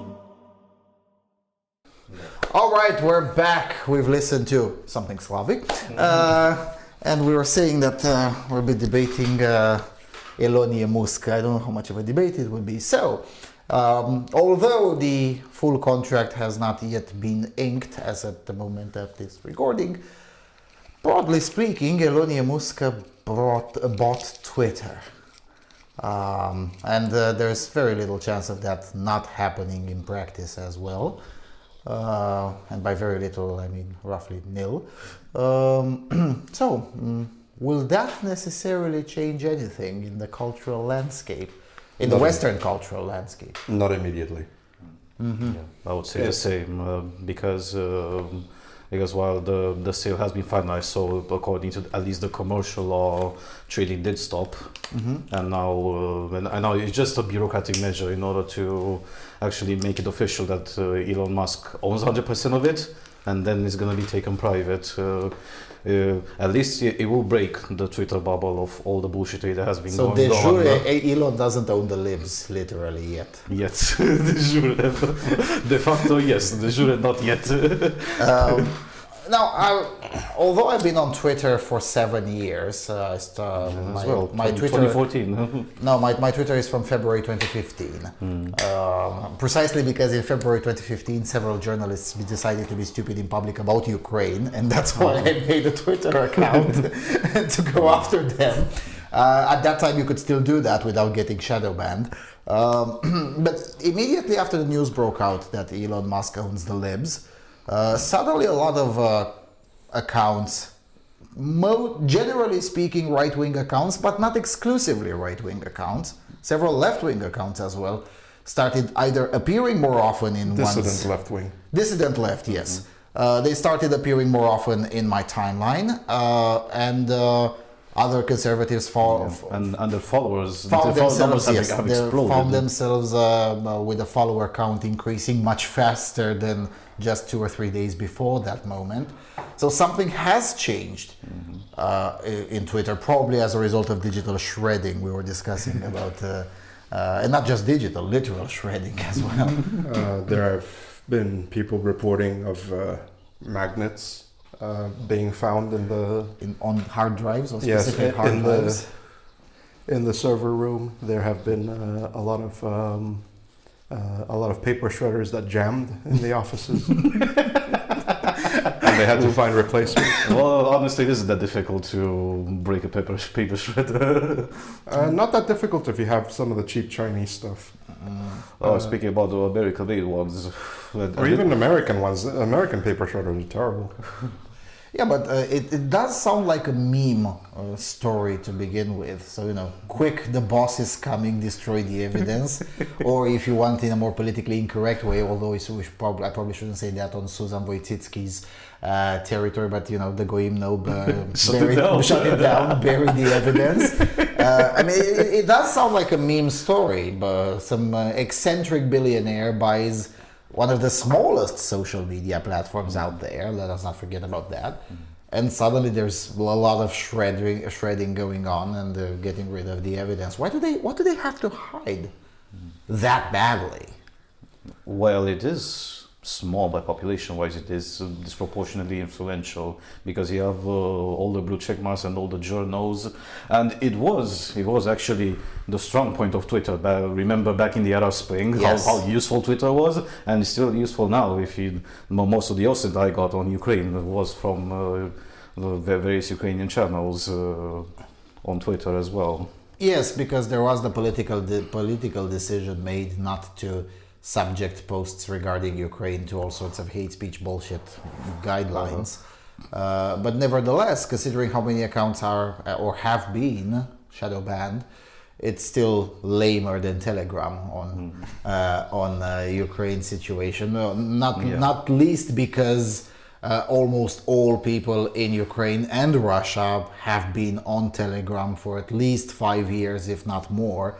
So therefore, they'll be taking their information from there as well, and that's why we. Yeah, my best source of Russian propaganda is there. Of course, and not just Russian propaganda. I mean, if you're looking for first-person civilian footage, is also almost all of it on Telegram, because almost all civilians on both sides of the front are on Telegram, and Odnoklassniki and other places.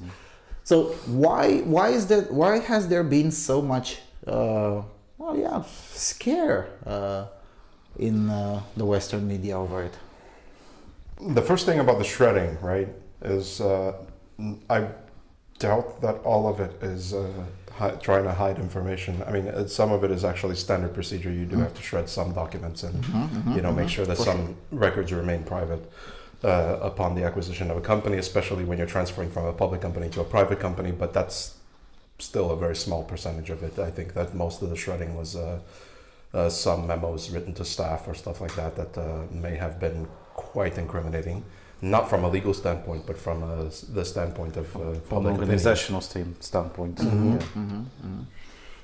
the scare in the media, I don't know why they're getting worked up about it. Not a lot is going to change. In terms of average use in Twitter, I think some features might be added. I think he was talking about an edit button. Finally. At some point. I mean, it's been, 10, 15 years behind every other platform? It's kind of like the subway in Domu Tabere in Bucharest. It took so long until it actually happened that it became a meme itself. Same thing with the Twitter edit button. It's been a meme for so long that if Elon Musk finally adds it, it's going to be one of those rare days when you have to actually permanently withdraw a meme. But other than that, surely by MSNBC and CNN and Deutsche Welle and The Guardian and France 24 and Digi24 and other places, surely they didn't get so worked up over the edit button. They got worked up on the possibility that more undesirables will get their chance not just to speak, but also to be heard. Yeah. The whole idea of the current order, right, and the current trends that were happening was around this. They revolved around this concept of trying to suppress a certain amount of voices. Now, some of them I can say, yeah, sure, it's kind of cringe what they had to share, but you know, these they're afraid of the neo-Nazis coming back. I don't think that's going to happen.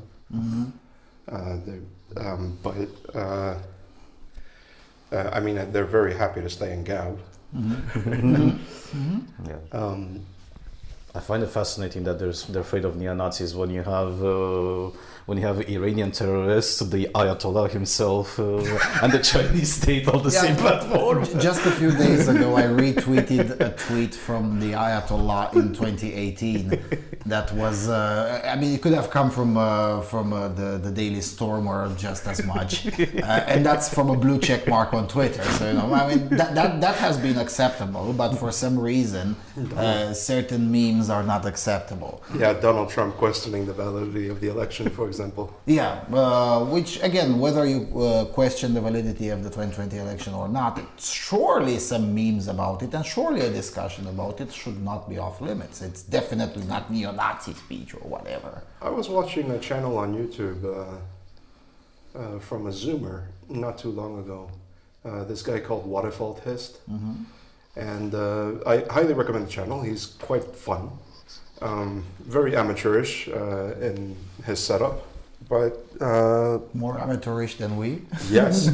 Okay. But he has quite good ideas, and one of the things he talked about was the idea that the left is very harm focused, and what he means by that is that they are more concentrated on what can cause harm Rather than what it actually causes harm.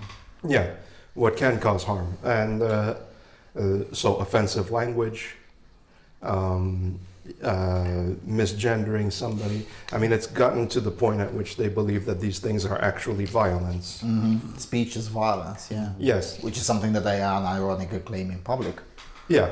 So, operating from this perspective, you can understand why they're very panicked. It's because, you know, more freedom of speech means more possibility for harm.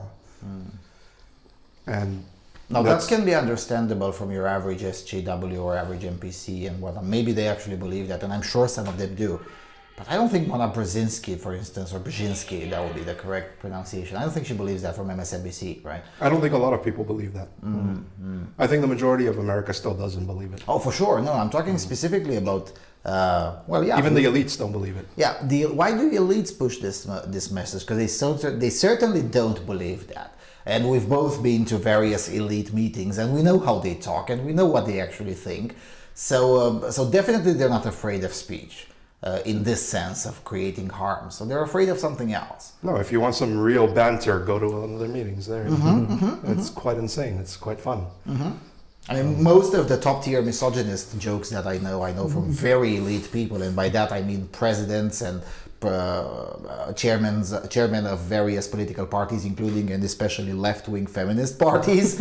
I mean, I've heard some jokes from the Feministiska Initiative in Sweden that would definitely, those kinds of jokes, some of them would not even fly on a men's rights forum. So I'm just saying. So they're definitely afraid of something else. Are they afraid of being contested or argued against, or what exactly is? Because there is something that is driving the shrieking and the salt that we've been seeing following the news breaking. I frankly am not absolutely sure about that. I'm not sure of what to answer to that question. The only thing I can really say is that a lot of it also has to do with how companies are very sensitive to how they are treated when advertising. They're very sensitive to input from any emails that they get. And who's more likely to send emails with complaints? Karens. Activists, yes. Activists, Karens, you know, those kinds of people. Not necessarily right-wing activists. Left-wing activists do this more often. They send emails complaining to advertisers and stuff like that, although there is some of that coming from the right, but that's just to troll, basically. But these people legitimately believe that they should complain. Then you see people, I mean, speaking of the right, you see people like Nick Fuentes lately starting to send fake DMCA requests to take down channels. I mean, I don't know. I don't think that we should be engaging in that. And I don't use the word we very convincingly, because I don't think he's one of us. I think he glows a little bit bright. But on the other hand, yeah, you have a certain demographic of people who are more likely to send complaints. And this goes again from the bottom up. You know, it escalates because as you go higher in the hierarchy of the elites, that's what they're hearing. And it gets filtered even more as you go higher. And they think that the population really does demand this kind of thing, you know, this kind of censorship. Whereas the majority of people, I don't think, really have much time for that. I mean, they're too busy. They're too busy working. They're too busy, you know, getting along with their lives. So they don't really care about this stuff. So there's not a lot of pushback from the other side either. Mm-hmm. What would it take for companies to, well, grow a spine a little bit? Oh, it's already starting to be a trend. I mean, I think we've already observed that with the Daily Wire is actually taking quite a lead on that with their razor company that they did a commercial for. And it had more success than I think even they believed it would. Mm-hmm, mm-hmm. For a cringe commercial, that was good. It was intentionally cringe. Yes. That's what's the beautiful part of it. Yes. It's what made it so gorgeous. It definitely showed that Jeremy Boring was being self-aware of the fact that he's being cringe in public. Yeah, he knows he's being cringe in public and he's embracing it, which is wonderful. I mean, just that's what companies used to do. They used to embrace the fact that they're, you know, that they have a certain way of being, something that makes them quirky. Mm-hmm. This was a great thing in the 90s. If you watch commercials from the 90s, I mean, they were all cringe as hell. The companies were just embracing their stuff. Especially tech ads. With what was it? With Bill Gates, you know, the commercials that Bill Gates did with Steve Ballmer, where he was, what is it, Night at the Roxbury, you know, stuff like that. Yeah, but still, most of the, I mean, with the exception of Red Bull, which is based in Austria. I do have to interrupt you for a second. So to finish my idea, right? They stopped being fun and they started being sterile. So that's how company culture evolved. I will tell you why. It's because the more toxic the social environment became, especially with the SJWs, and any sort of negative publicity that could come from being quirky. This was in particular true after 2010. It was treated as an existential threat. It was treated as an existential threat, but not to the company in itself, but to the share prices. Because ONG, if you have on the front page, company X is saying naughty things, then you have a few idiotic institutional investors who would pull out some millions or billions even.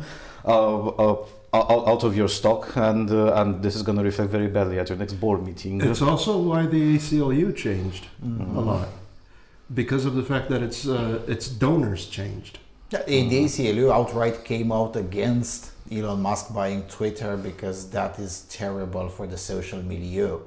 That would be the same institution that outright defended the Nazis marching through Skokie, Illinois, which at the time was 80% Jewish. So the same institution now outright comes against free speech. Now that's a shocking moment, for sure.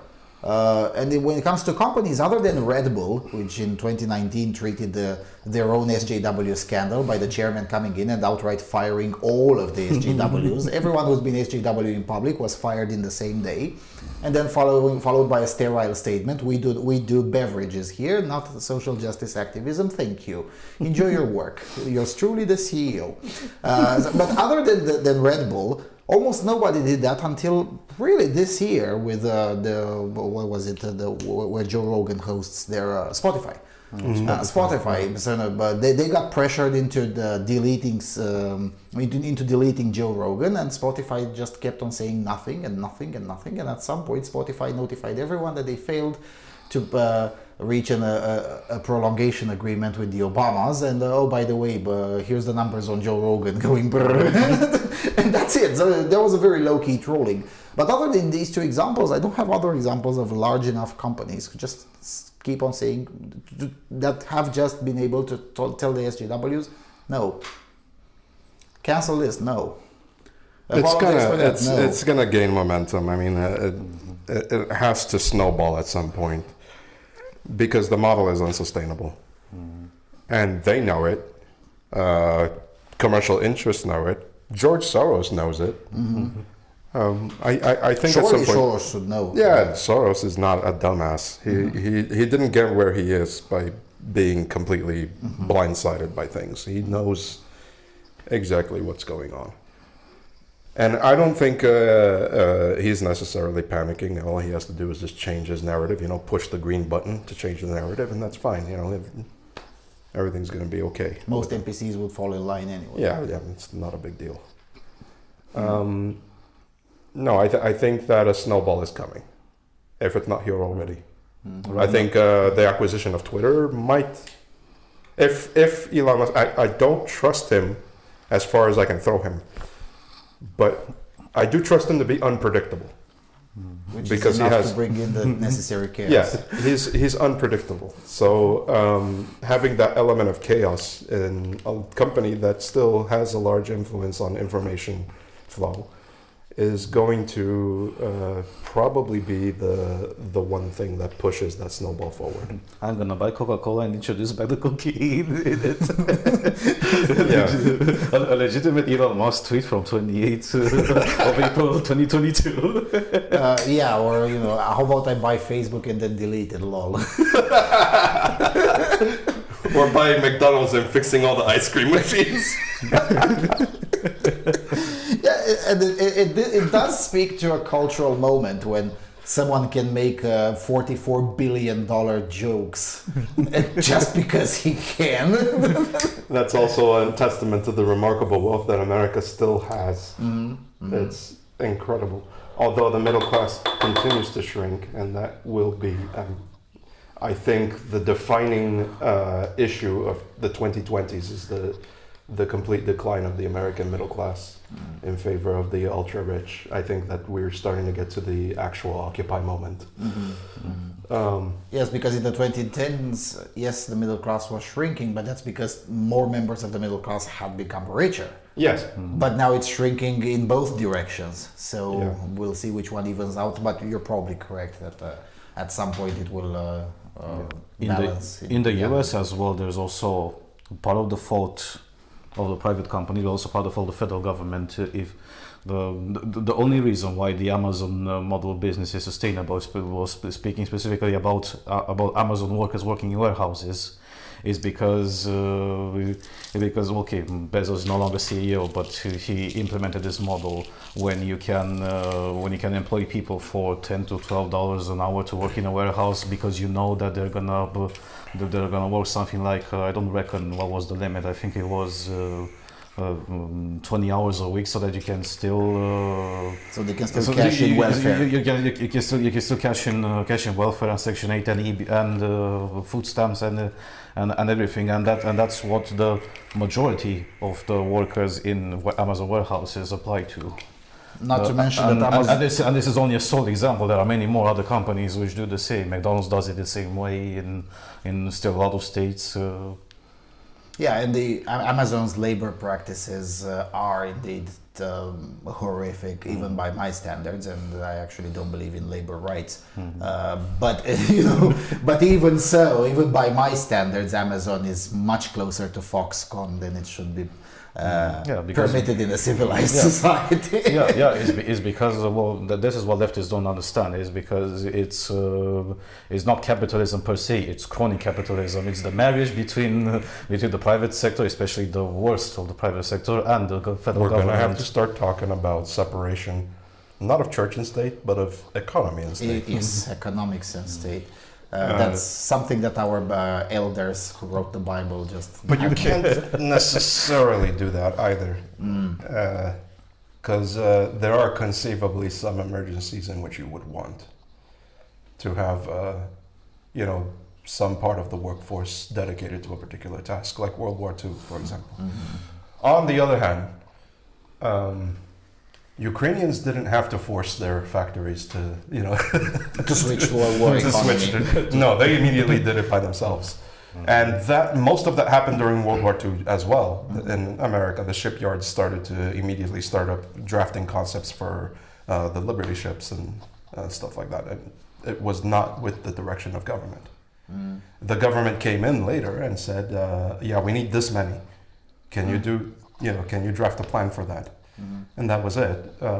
I think separation of economy and state is going to have to be managed differently than separation of church and state. And I think going to a 1922 kind of philosophy, I think is better. I think Even it better was, 1912 without an income let's tax. turn the honking 20s back into the roaring 20s, that kind of thing.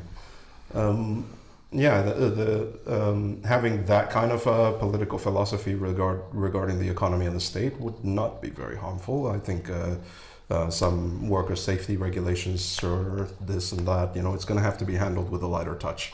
I don't think we can have a complete separation. I think it's going to be very difficult to do that. It's very difficult to sell it to the public. I think it's just a pipe dream for us to really have a complete separation. But to some extent, we will have to discuss separating at least some portions of it. And allowing especially the mom and pop economy to regain its footing. I think if you can regulate large companies without affecting the mom and pop competition, that is a more ideal form of regulation than regulation that regulates large companies and affects mom and pop economy more. Because that's what's been happening In lately. practice, that's... In practice, this is what has been happening. The competition has died because of the strangulatory aspect of regulation. Yeah, this is the problem that we're facing here in the EU. You've mentioned last time we've met related to what you have to do to open a brewery here and what you have to do to open a brewery in Florida. I was going to say that, yeah.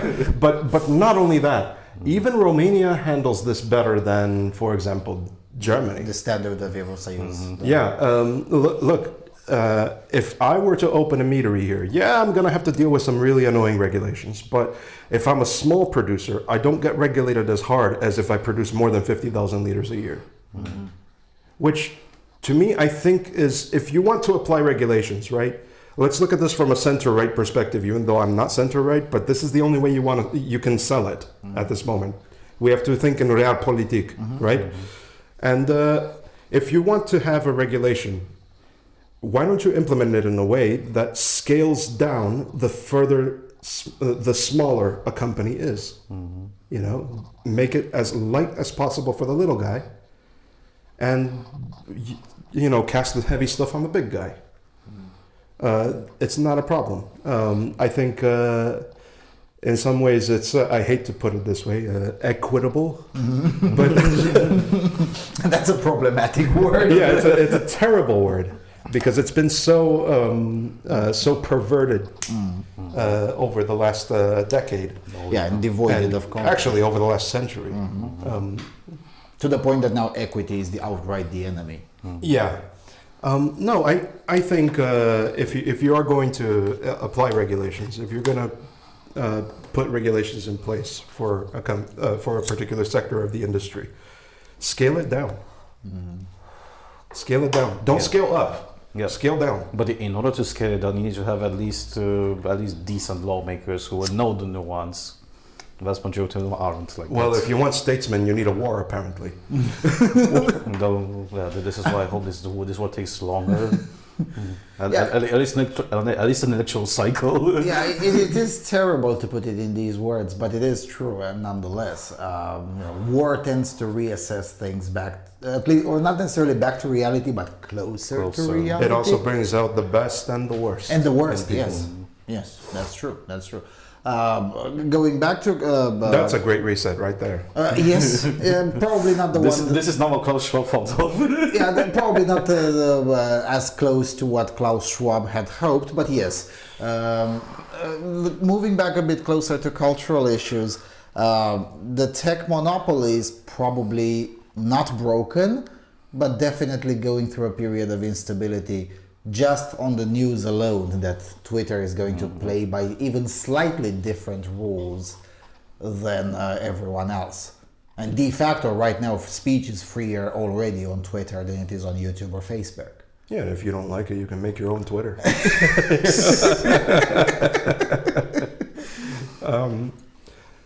No, I think Twitter is a really small fry compared to what really needs to.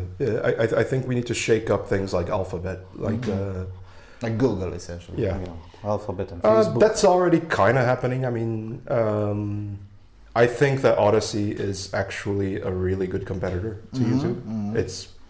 It's amazing. I thought that BitChute was.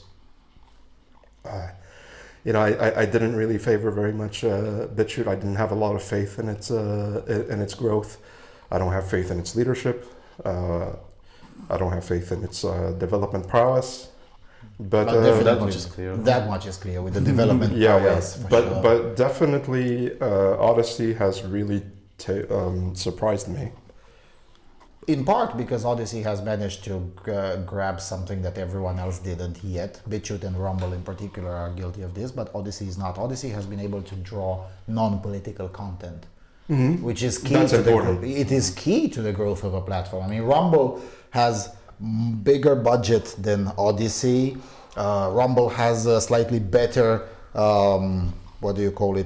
interface, graphic user interface than Odyssey. And probably their infrastructure is slightly more stable, and their financial model is better than Odyssey. Yet it's still smaller, and it's getting big What contracts. makes Odyssey better, despite its really kind of dated interface, to be frank, and not dated in the way it looks, but dated in the way it functions. In the way it functions, yes, and the limitations. Is that you can create another Odyssey if you want to, because it's all on a blockchain. So you can just grab whatever data you need from that blockchain and put it with another interface, which is exactly what Library on Linux does. It presents another interface, all still managed by Odyssey, but it's a better interface, and it streams directly to my desktop without having to open a browser. So there's that. There's the ability, and that gives it an incredible amount of flexibility compared to other platforms. Yes, and but the growth is coming mostly, and this was true with YouTube as well. I mean, YouTube became a political instrument after it was already an instrument of viral funny videos and cat videos and how-to videos, how to fix stuff, how to build stuff, how to and comedy and stuff comedy, like that, and yes, non-political comedy. Yeah, I still remember the days of college humor, still funny back in and the early 2010, PewDiePie 2012. stuff as well. yeah, and at first also thanks to piracy. I mean, let's not forget about And that. as well. Smosh, there was also Smosh back then. Yeah, and also piracy. I mean, for a while it was also a lot of copyrighted material flowing on YouTube, especially 2004, 5, Oh, that 6. still happens. It still happens, but to a much rarer extent. Yeah. But also it led to a lot of excesses, because when Alphabet Incorporated bought YouTube, at first anything copyrighted would get you kicked out. Whereas now it's a little bit more nuanced, as in that's why we can play Slavic songs during our music breaks. And yes, sometimes we get the monetization cut down, but it's not, the video is not censored. It still gets syndicated to all of the other platforms that we use, and all is good, because I don't mind losing a couple of bucks because I have a particular song, but I do mind having my But you're channel allowed deleted. to do what the motto used to say: broadcast yourself. Yes, yes. And in the case of Twitter, it was going in the same direction. It was less about everyone tweeting and more about watching the twits of twits. So you get blue check marks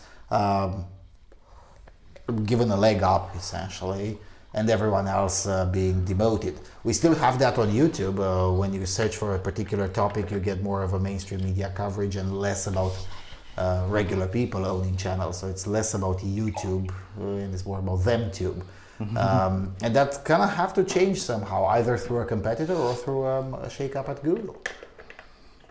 And speaking of shake-ups, can these be politically influenced? Because we're seeing some of that happening in real time with Disney, which already has had consequences. way beyond the state of Florida and way beyond Disney. You know, after it became clear that Ron DeSantis isn't fucking around, like the next day, ExxonMobil was like, "Oh, the Pride Month is coming up. By the way, no Pride flag at our headquarters. No Pride flag on our Twitter accounts. No. We're an oil company." But isn't Exxon located in Texas? I will kind of understand why. It is located in Texas. But you know, last year they were all on board with the Pride Month, and 2 years ago, and 3 years ago, and 10 years ago. But now suddenly, okay, no, not about that. No, you know, so only the flag of Texas and the flag of the USA at our headquarters, and. Besides that, even the shit with Pride was really artificial and only focused on the West, because this was really obvious, and this is something that you can still see. So when Pride Month comes, BMW Saudi Arabia is it? Exactly. First time I saw it was with Ubisoft offices, but for each country on Twitter. This is something that you can still check because the screenshots have been taken of this last year. So you have on Ubisoft US and Ubisoft UK and Ubisoft Germany have all the Pride flag. Fuck knows, in June I think. But then Ubisoft Emirates, none. Ubisoft Saudi Arabia, none. Ubisoft China, not none. just in the West. Look at what Al Jazeera does, for example. I mean, Al Jazeera is very concerned about incidents of slavery involving 3 people in Wales or in Romania or whatever, but is definitely not interested in the stories of slavery in Qatar.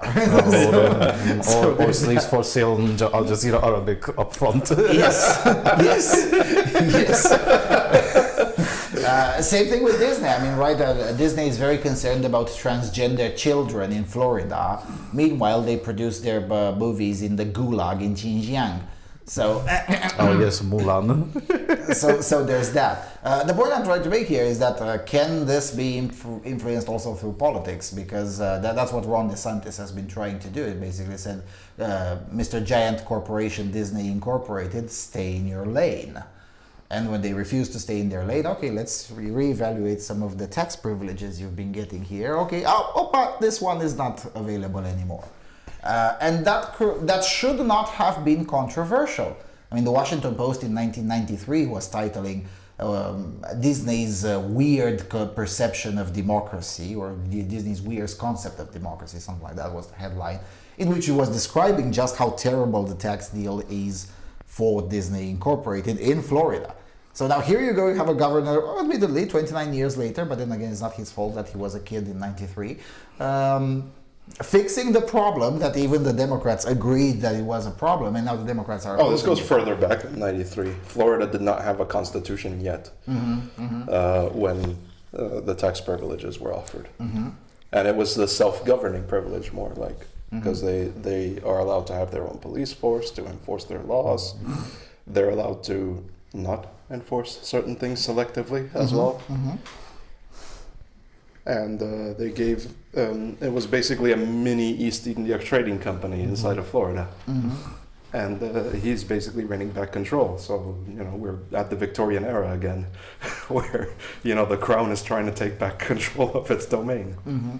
Yeah, but is it really such a terrible thing? Because just, again, 6 months ago, everyone would agree that such a special deal for a mega corporation that is definitely not in need of such assistance has so many privileges. And 6 months ago, very few people would have objected.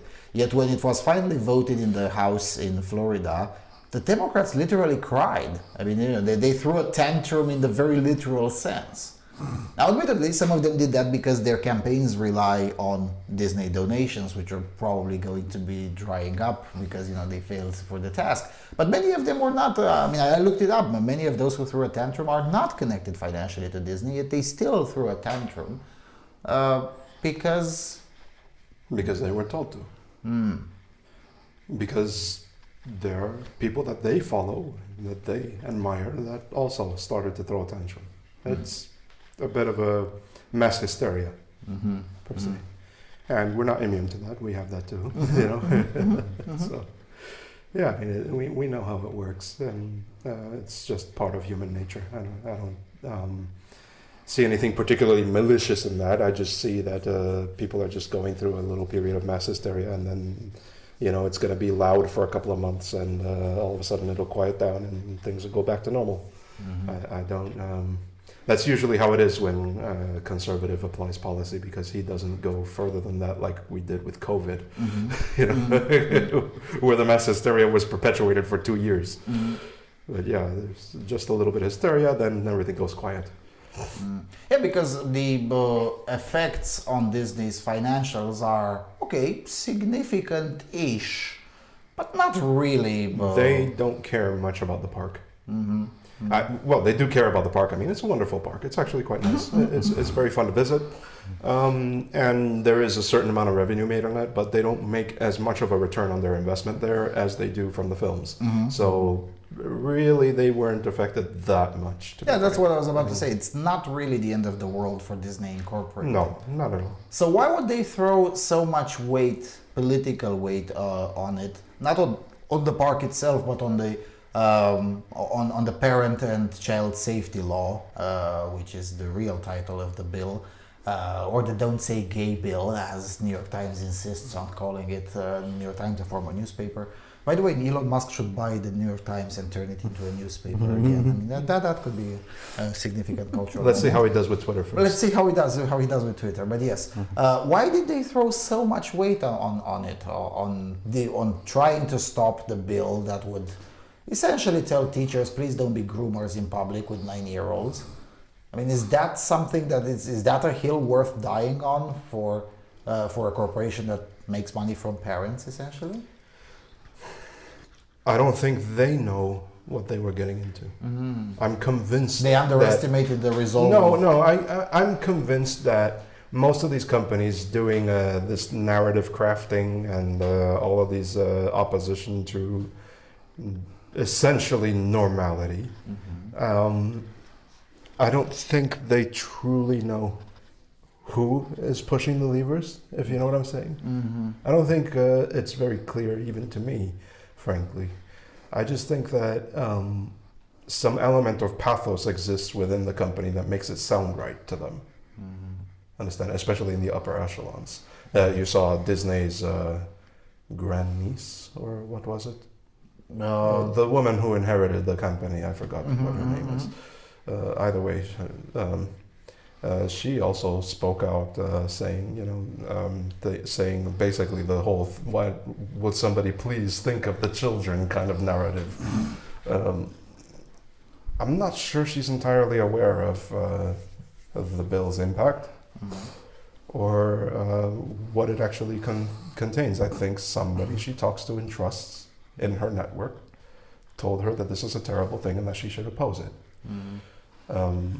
I'm not sure, because having spent a lot of time in these kinds of circles myself, I know that a lot of these people really base their opinions and actions and stuff on the relationships they have with others. And somebody you trust, who otherwise is not very well intentioned, and you trust out of the naivety of thinking they're still the same person they were 10 years ago, tells you that maybe this isn't a great thing and we should do everything we can to oppose it. You start to because you trust this person, you act upon that information. I've seen a very large amount of people do very stupid shit because their friends told them to. And we know people like that even, among plebs do this all the time. Rich people do it too. They do. Yeah, they do stupid shit because somebody told them to. Yeah, I would also say that there is a significant element of naivete when it's... What if a person that you trust suddenly has financial interests in China and wants to destabilize the country? Do you get what I'm saying? Where I'm going with this? Yeah, and because it's a person you trust, you wouldn't immediately check whether that person shills something to you out of his own or her own personal financial They're your interest. friend. You drink coffee with them every day. You're just, that's how it is. Yeah. But that's also part of naivete, but probably that's because probably my profile now goes in the dark a bit with trust but verify, the KGB principle. Yes, and also the notion of friend. Or misinform Putin, their latest principle. notion of friend has changed as well, because at least among the three of us, and not just those of us who run the Freedom Alternative Network, we do decline our conflicts of interest outright. But that's not general practice. I don't do that. Yes, you do. I do for the sake of this show, but I don't. In some situations, I would keep it quiet. I mean, when we discuss off camera. Oh yeah. I mean, when I show something to you, I say, look, this is my interest. This is why I think this is a good idea, but also why I think it's a good idea, underscore my personal interest here, underscore. So, but people don't do that to each other routinely. I mean, the notion of friend has changed quite a bit. No, when I was in Berlin, for example, and in a financial conference, I recall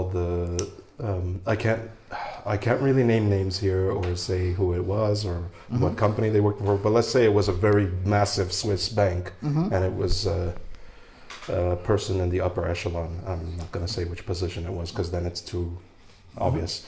But I saw that all he had to do was talk to somebody for 2 minutes, and he suddenly just felt like, yeah, this is something I could do, and just put $15 million on the line specifically for that purpose. And all it took is just a 2-minute conversation. I know that person trusted that other person a lot. I don't know whether it was in his interest or against his interest, because nobody disclosed any of that. They just said, yeah, but of course that's in a business setting. What I'm talking about is in a more personal setting. Yeah. Which of course they do intersect quite a lot. Yeah. But in these circles, yes. But okay, that person did not disclose his or her personal interest, conflict of interest to you. But does that person do that with their close friends? And that kind of tends to matter, because if they do, then probably the deal would be easier to swallow. But if they don't, the chances of being disappointed increase exponentially. What if it's worth disappointing them? Maybe it's worth disappointing them for your own personal interest. Fair. But and that's called backstabbing. Yes. And it happens very often in these circles. Very often, especially in Davos. Especially in Davos. Yes, that's true. That's true. Yeah, let's talk a bit about Davos. The Davos conference is taking place this month, essentially in May. What's been going on at Davos lately? Because they were very happy in 2020 and 2021, but most recently they become quite a bit unhappy. What happened? Why so many long faces all of a sudden? Omicron has been a disappointment. It has unfortunately decelerated things significantly because it acts as its own form of a vaccine. So that's it? That's the only element of this? No, there's a lot more to it. But I think that they're starting to feel the fire under their feet. I think like the last time that there was an attempt to establish an order through Napoleon, like the other times, the Ruski Mir that was discussed and that's a concept that came from Alexander III, and all of these things have a moment of failure, and they thought, as humans are normally very stupid to think that this time it's different, that this time we can do it. And now they're realizing they're facing the exact same situation. The exact same situation. The populace doesn't want your shit. There's not enough people to buy your stuff. Yeah, it's not going to work. And of course, as any normal person, you would want to accomplish this without bloodshed, but you're not going to be able to. You're not going to be able to reset. You can't. It's not acceptable. So that's the long faces. I guess we're going to have to wait for the Davos conference to conclude. But yes, I mean, the party of Davos is just very upset and has become, and they've become being upset even before the Omicron variant. I mean, even during the Delta wave, they were starting to progressively get more long-faced. That's why I'm asking that. What's concerning the global elites, I think most, and I'm just speculating here because I don't really spend a lot of time with them, I don't spend almost any time with them, but I can speculate from my experience spending time in other circles that are quite similar, is that they are concerned about the polar sway that is happening. There is a swing in power that is going to happen as a result of the war in Ukraine. And I think the Międzymorze concept has gotten a lot stronger in Eastern Europe as a result of all of this. And that has implications that have a cultural impact, that have a narrative impact, and they know that Soon enough that the trust in the West and the good faith that was a relationship between the West and the East is going to start to erode in a much more accelerated pace than it did over the last 6 years, since Poland started to basically declare its independence from this bloc. There's a dipolar kind of conflict going on right now as well between Polish interests and Hungarian interests that could be resolved quite easily. And unfortunately for them, for the people in the West, I don't think the Hungarian I don't think that the Hungarian elections had that much of an impact or created any kind of hostility between Poland and Hungary. No. Whatsoever. Sure that didn't and I think there is a little bit of friction between Ukraine and Hungary, but I don't think that one isn't new either. That's been going on since what, the 1940s? Yes, and So- in its modern incarnation, at the very least, since 2013. So even before the Euromaidan. Yes, having another Germany in the East, which would be Ukraine after it finishes reconstructing, is going to completely disrupt the grasp that Europe has on these Eastern countries, on Romania, even on Serbia, and Serbia never really was quite European anyway, but on Croatia, on all of these other countries, the former Austro-Hungarian sphere of influence in the Balkans, the Baltic, and everything else. I mean, you have to understand that if Ukraine comes out of this alive, there is going to be a massive cultural reawakening in the East. Around the fact that, hold up a second, we have this gigantic and extremely powerful country starting to become very stable and united. And another pretty large and politically stable country that has been stable for the last 30 years, uniting with it in a bloc. Yeah, Germany, I'll call you back next Tuesday. Auf Wiedersehen. Yeah, I haven't considered it in these terms, but you do have a point, because 7 years ago it was, well, not really haram, but definitely politically incorrect to say, coming from Międzymorze, from the Intermarium, coming and say, do we really have to trust West Europe? Because I do make the distinction between West Europe and the West in general, right? Because it's really West Europe that is the problem. Britain is not the problem. Scandinavia is not the problem. Neither is the United States. Neither is the United States. Even if it does betray us every 8 years. Or so, yes, every 8 years or so. But it's really not, those are not really big problems. But West Europe is. Yes. Continental West Europe is. Yes. Because they don't, German problem. they don't betray us every 8 years, they betray us every 8 minutes. And it's highly unpredictable. And 7 years ago, it was quite politically incorrect to say, well, look, maybe we should reevaluate this. Whereas today is mainstream talk. It is mainstream talk to say, not just in the problem countries of Europe, that will be Poland and Hungary, it's mainstream talk everywhere else too. I mean, even our cucked prime minister be like, you know what, man, maybe West Europe is, you know. It was a big mistake when Western Europe decided to sanction a country for defending its sovereignty. That's how the narrative is. Especially when they did it hypocritically, because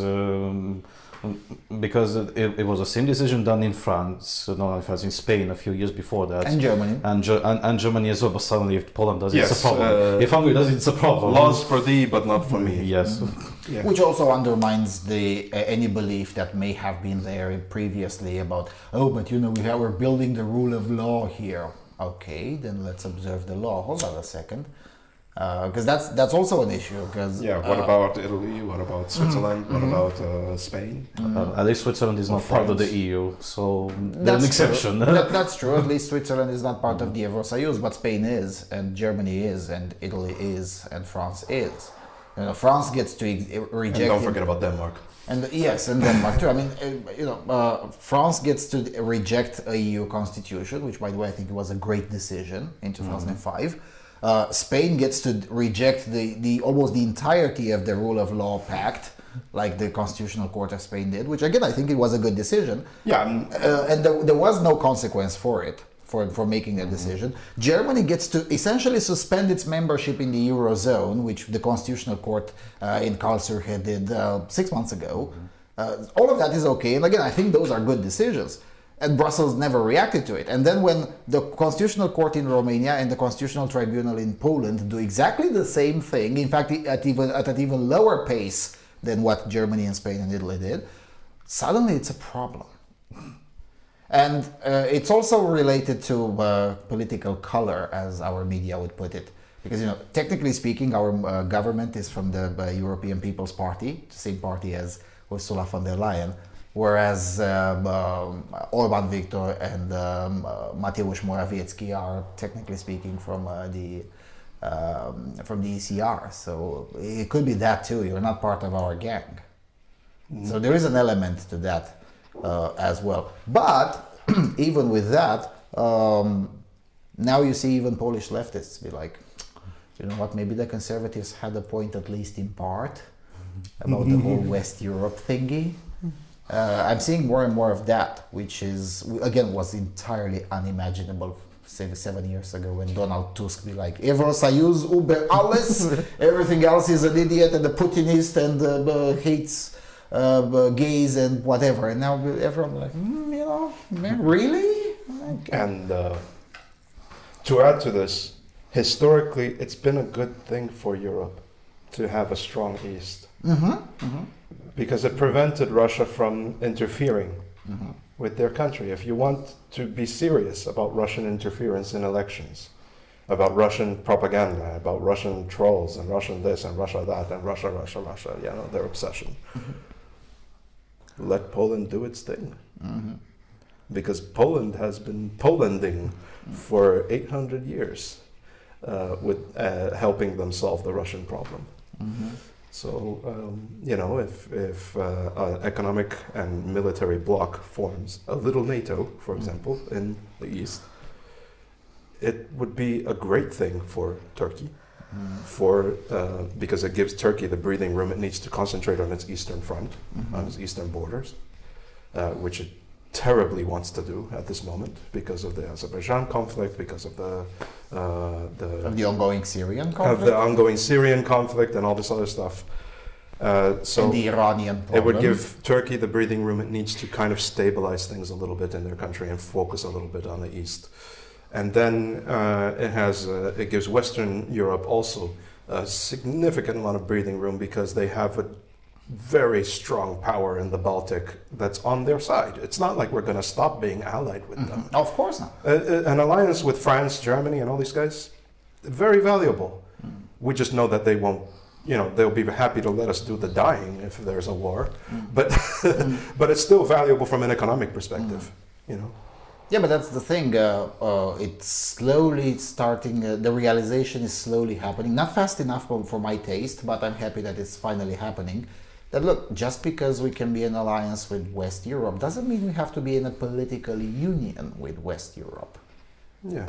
Is it really so controversial to acknowledge that our politics in Międzymorze is not necessarily against West Europe, but fundamentally different than West Europe? We look at power differently. We perceive things differently. We prefer things differently. And not only that, but it's also not just different, it's also extraordinarily beneficial. Because, it starts the laboratories of democracy concept again in Europe. Europe became Europe because of its diversity. Yes. And we're starting to see less, we've been seeing less and less of European diversity over the last at least 20 years, if not more, because of the Eurosayus. But can we do that peacefully? I mean, without too much shake-up? Because surely, I mean, we've seen how much of a clusterfuck Brexit ended up being amongst a significant portion of the British elite, because those people just couldn't imagine an existence and an order where Britain is not part of the Eurosayus. Thankfully, it's starting to recover from that. Yes, because the finally, first impact of it took longer to recover from Brexit than I would have liked. And I think a lot of British people would agree with me when I say that, because it was a very disastrous and extremely chaotic separation that could have been done a lot better had more responsible politicians and statesmen appeared on the British side, and there would have been less of this petty infighting within Europe about what to do about Britain as well.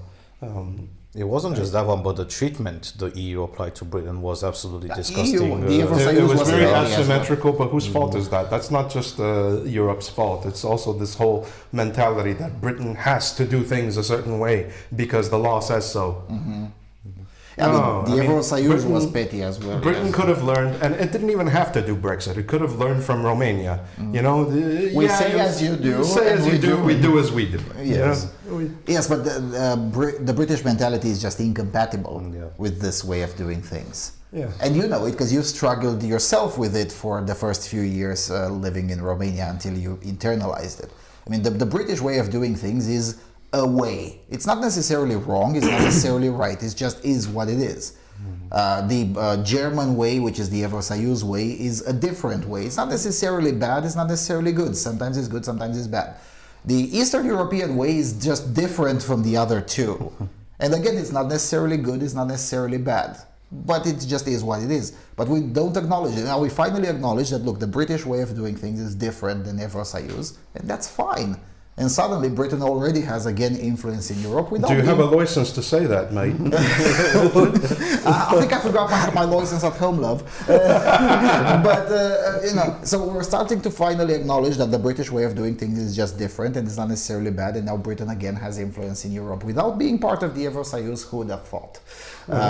For instance, as a supporting argument, I would bring the situation with deporting asylum seekers to Rwanda, which is British leadership essentially, and then slowly now the Prime Minister of Denmark said that, you know what, maybe we should do that as well. And now the Parliament has convened yesterday, I think, to discuss the plan. I don't know the result, but they're probably going to do it. And then soon enough, Sweden will have to do that as well. Magdalena Andersson is already, the Swedish Prime Minister, is already preparing the field for that, saying that, look, our strategy of migration and integration failed, and we're going to have to find a new one. And you know what, too many parallel societies, maybe this is terrible. Which is, again, was unimaginable 8 years ago. During the times of Opinions Corridor, it was definitely not kosher to say that. But so Britain can still have influence without being part of the Eurosayus. Now we have to work on this. You know, there is an Eastern European way, a Międzymorze way, an Intermarium way of doing things that is just different. It's not necessarily terrible, and it should not be judged by German standards. Is that so controversial to say these days? It's less controversial today. And it has proven to be successful sometimes, with only yes. one of its armies fighting Russia. Yeah, that's true. That's true. You know, the whole point of the to Europe, from the European perspective, the Polish-Lithuanian Commonwealth was a great thing because it was able to stave off any Russian ambitions. For hundreds of years, yes. For hundreds of years. And being able to see only one little part of that former territory defend itself against the entirety of Russia relatively well shows that there is a lot of potential in this region for independence, let's put it that way. At least political independence. Since you brought up the Polish-Lithuanian Commonwealth, let us not forget that the Polish-Lithuanian Commonwealth itself was different than the rest of Europe. The rest of Europe was autocratic kingdoms. The Polish-Lithuanian Commonwealth tried it was a kingdom, but it was a quasi-republic, and the monarch was elected, and it was constructed via marriages, successive marriages, rather than war. It was really quite different. And it also had one of the first, not the first, but one of the first edicts of religious freedom and tolerance in Europe. I think it was Boleslaus the Pious, I think it was called. Yeah, a lot of Protestants came to Poland at that time. Because and for the religious freedom. It was the America before America existed in many ways. Not in all ways, of course, because in the 1300s the general mentality was just slightly different than the 1700s, but still. And since there is also a history in that, maybe we can finally manage to agree with our West European friends that maybe there is something there. On the other hand, as we were discussing off camera, every time Poland does something right for everyone else, for Europe in general, not just for itself, 20 years later, someone in West Europe was going to betray it. Yeah, it's going to punish it. Poland is the epitome of no good deed goes unpunished. The siege of Vienna being broken by the winged hussars, 20 years later, the first partition. The stopping of Russia in 1920 from accessing the rest of Europe, and likewise also maintaining its independence. And 20 years later, Hitler comes to knock on their door, say hello. Simultaneously. Yeah. In alliance with Russia, let us not forget that. And then there was, 1990, in which Poland was, I forgot what it did. Well, in 79 they formed the Solidarność, and then in 10 years, admittedly, with Western help and with other countries around it doing the same as well, but yes, taking down communism from its soil and pushing communism further to the east. From 2002 all the way up to about 2014, 15-ish, it was basically establishing and maintaining its sovereignty and trying to even stop other, economic migrants from trying to enter the European continent. And just in 2020 and 2022, it starts to become the most sanctioned country in Europe. I mean, it's not Germany that's kicking grandmas and hitting their heads off the pavement for disagreeing with the regime. So there is no human rights violations in Germany. There's plenty of human rights violations in Poland because the Constitutional Tribunal said that the Polish Constitution matters the most in Poland. And LGBT-free zones. And LGBT, which were never a legal reality. It was just basically a poster campaign. Very similar to the poster campaigns that we did with Nemțătura de Arahat. I mean, it's real. I mean, come on, we're sanctioning countries for poster campaigns, so sticker campaigns, essentially. And that's kind of terrible. Yeah, the last time, I mean, they should learn from the asymmetrical treatment of China. When you treat a country asymmetrically, even though it is a powerful and foreign country, and Poland by all means is a foreign country to most of Europe, it doesn't really go well because people will start to resent you. And when the people resent you, the government can't even stop them from acting upon it. And as we always say, politics is downstream from culture. When will this start seeping into the culture so that it can accelerate the political trend? Because they're already doing that. Is it really? Because we still haven't seen any successful production, whether it is song or film or whatever, artistic production, cultural production, that openly says that, maybe West Europe needs to rethink things, or maybe West Europe is the problem for Międzymorze, or maybe we need a wall at the western border of the Międzymorze, not just one at the eastern border, which is currently being negotiated on the front line. So its location is being negotiated, of course. So when will that start to happen? Because I'm getting anxious here. We need to solve the current conflict first. I think a resolution needs to come to that. That needs some closure because right now it's hanging. And as soon as that is closed, I think that a large part of the influence that Ukraine has in form of all the refugees in Poland are going to start to say, wait a second, why are you cucking yourself to those guys? Yeah, in fairness, that has been happening even before this war. Let us not forget there were at least 1.7 million Ukrainians living and working legally in Poland before February 2022. So there was already a large Ukrainian presence in Poland.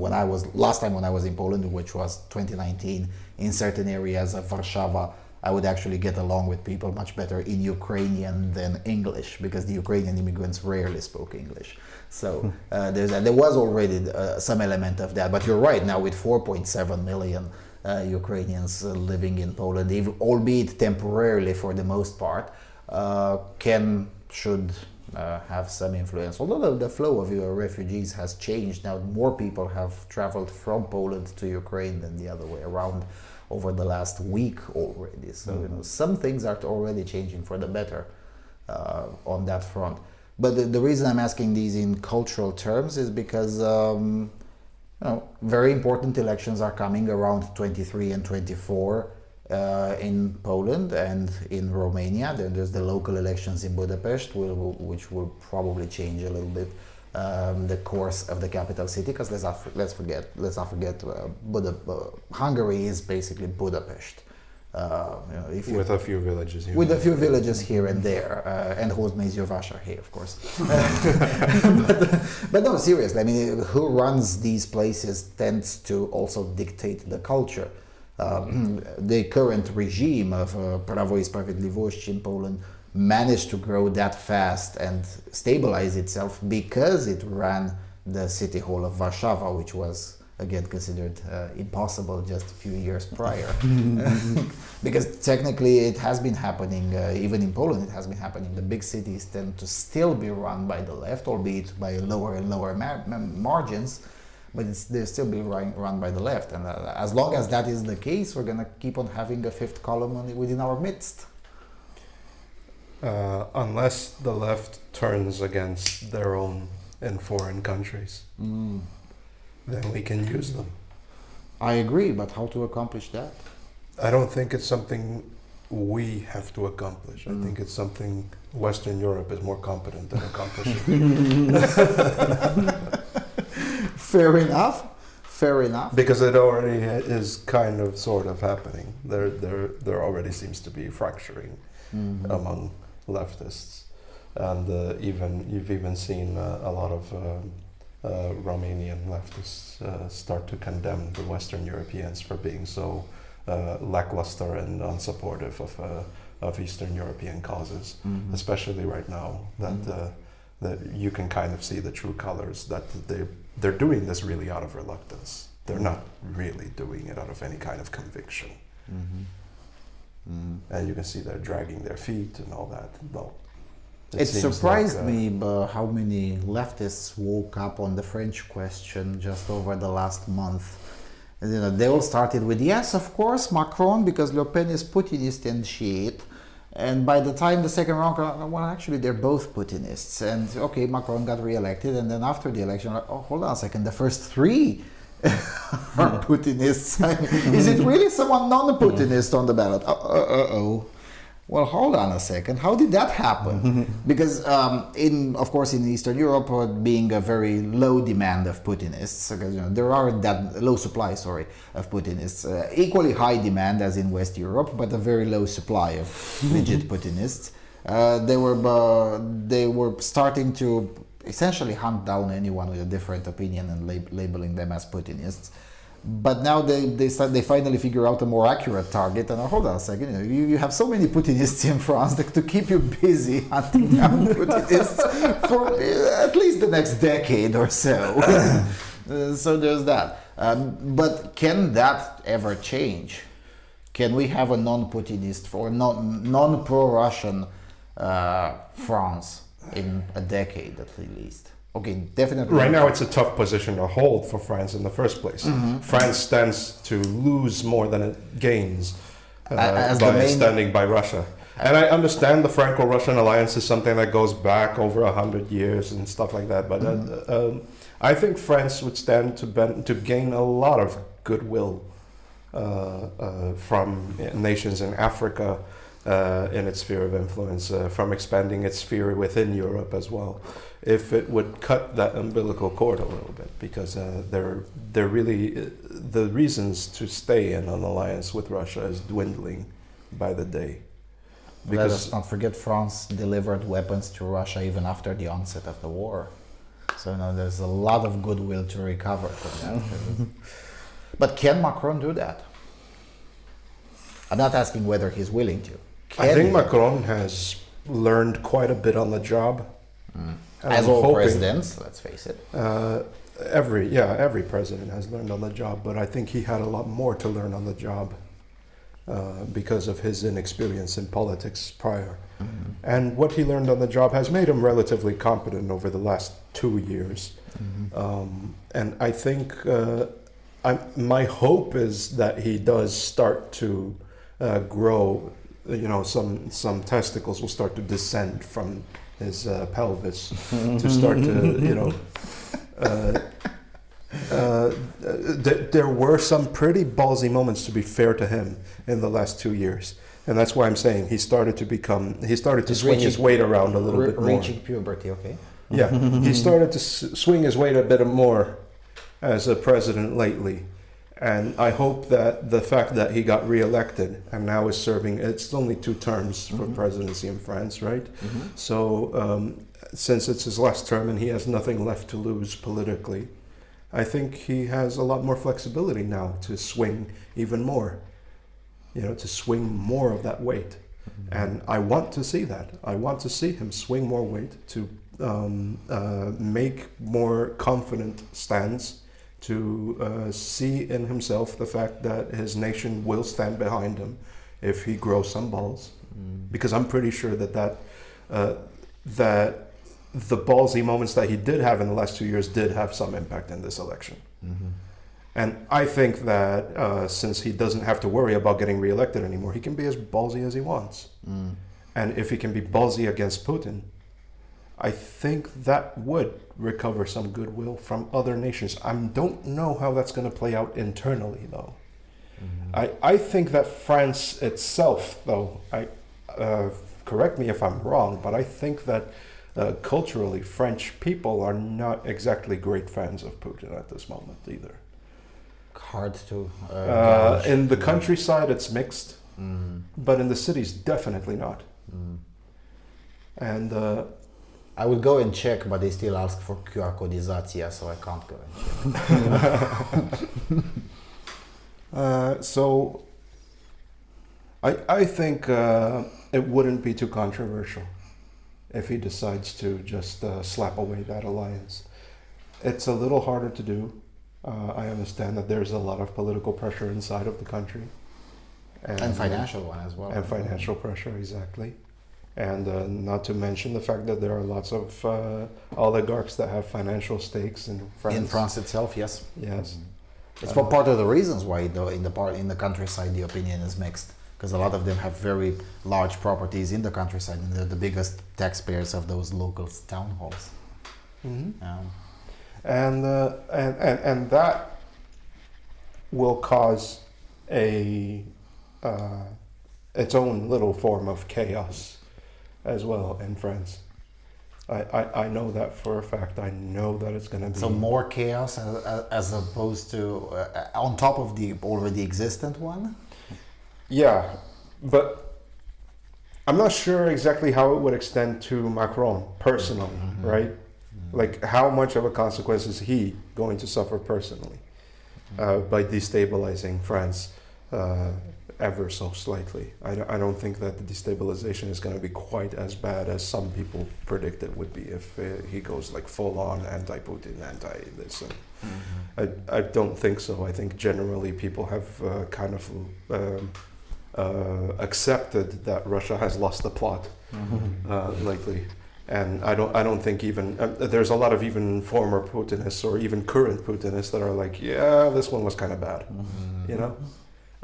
Even among Putinists, you have to take into account that there are lots of nuances within them as well. So all that being considered, I think it wouldn't hurt, and my hope for Emmanuel Macron's second term in presidency is that he takes a harsher stance, and that he leverages the fact that he doesn't have anything left to lose to do some things that might actually put France in significantly more on the map as its own power, its own country, something that is not beholden to anyone else.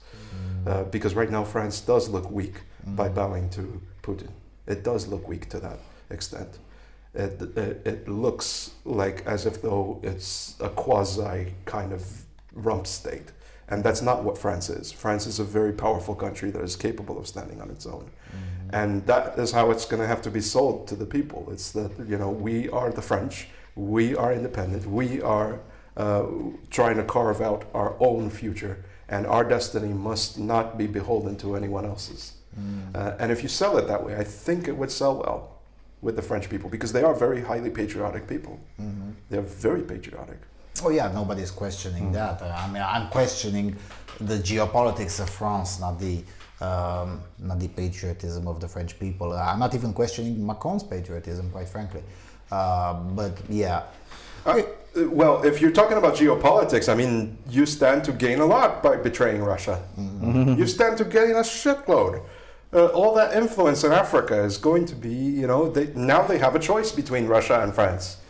You know, it's not Russia, France. It's Russia or France. And a lot of Africans want to choose France. They want to. Yeah, this is a little discussed aspect, African Putinism, which again, that's been on the decline for a while. Yes, but it's still surprisingly high. I wouldn't say surprisingly. Really? Depends on which country you're talking about. That's true. That's true. So I was looking more specifically in Senegal. I was looking more specifically in Chad as well. Chad, yes. Former French colonies. That's suspicious. That's the thing. That's why I'm bringing it up. In many, not most, but in many former French colonies, African local Putinism is a thing. Admittedly, nowhere near as disgusting and as militant as we can see in Europe, and admittedly, some of it is driven out of ignorance rather than personal preference or strategic interest or not. But still, it is a thing. Again, giving them a choice might turn them. Might tilt the balance. Yeah, because they might be, and I might be wrong on this, okay? But they might be Putinist in the context of a Franco-Russian alliance. Could be. Because while they were colonies, there was a very strong Franco-Russian alliance. Russian merchants were constantly stopping by on their trips. Tea merchants, you know, all sorts of spice merchants were showing up over there to either buy something or sell something, and they had constant contact and interaction with Russians. Yes, and their memory of Russians is significantly different than the one that we have here. The one that we have here. Yes, that is true. That is true. That's a good argument. Okay, let's talk about DeSantis a little bit, and then we can wrap this up in a very nice present. So, DeSantis president in 24, or will DeSantis be re-elected as governor? I'm reluctant to lose my governor. He's been doing so well. You better find a successor for him. Why punish him by putting him in the White House? Admittedly, at this point, it would sound like punishment. It is punishment. I mean, why does this guy? He must be into BDSM or something. For fuck's sake, you know, wanting to go to the 2024 White House. Well, he's an ambitious man. This is as much as I can say. Looking at the things there's he's a done. thin line between S&M and ambition.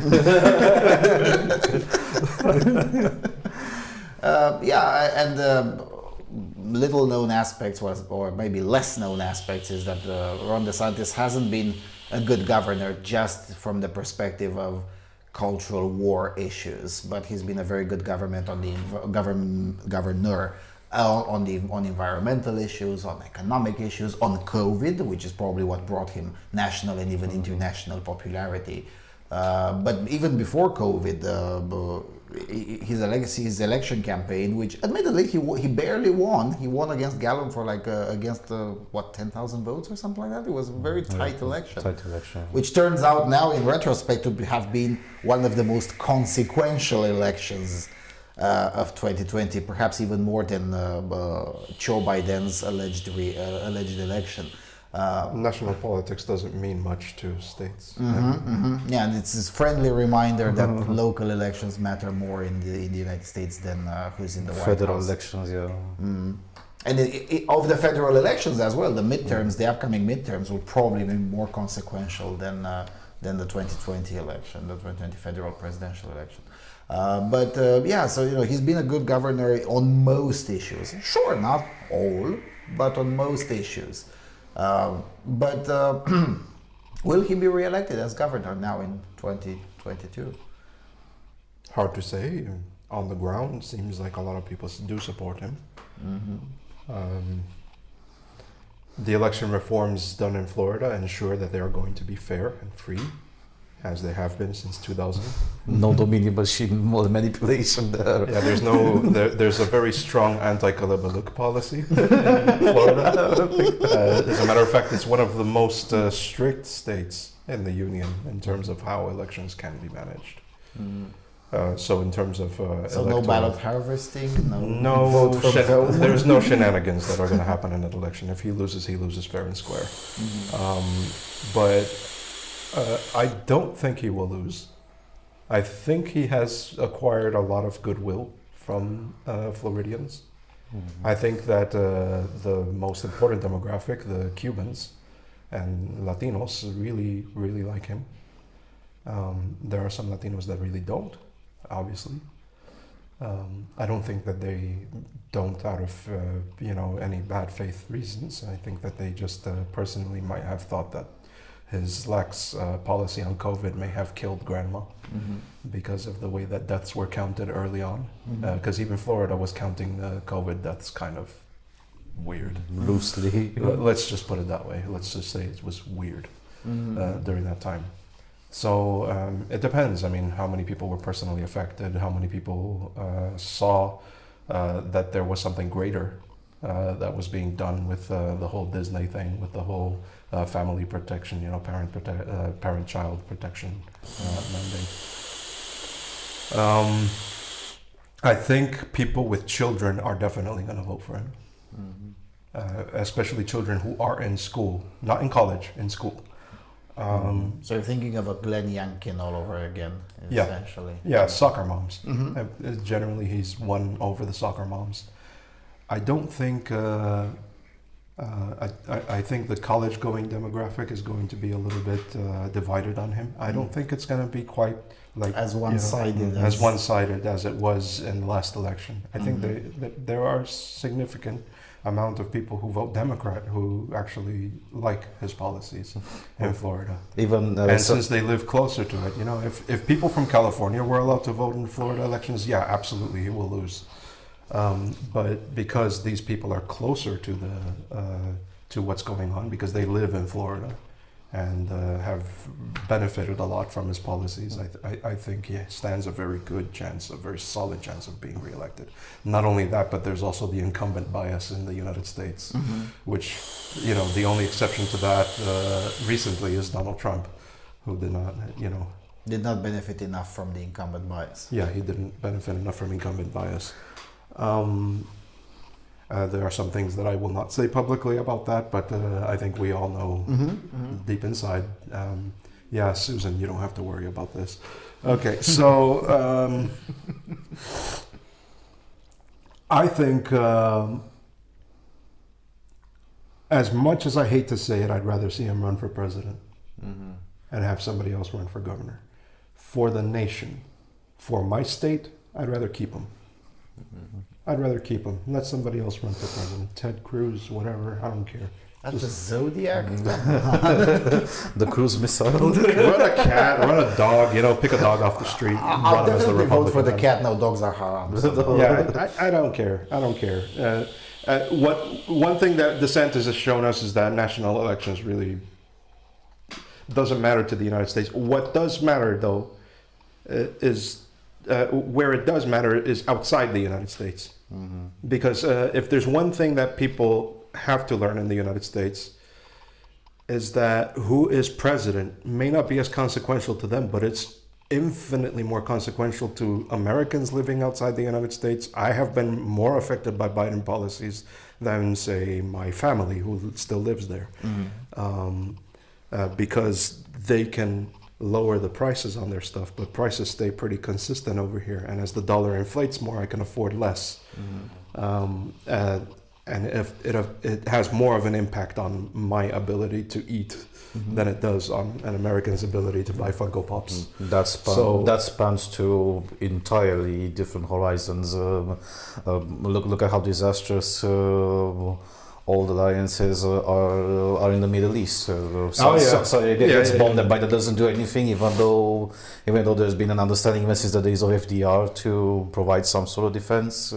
Which has been reconfirmed over the years. And then nobody should be surprised when OPEC decides to say, you know what, fuck you. Yeah, we're not going to increase the oil production, even though we should, because, well, what have we been doing for the against the bombings in Jeddah?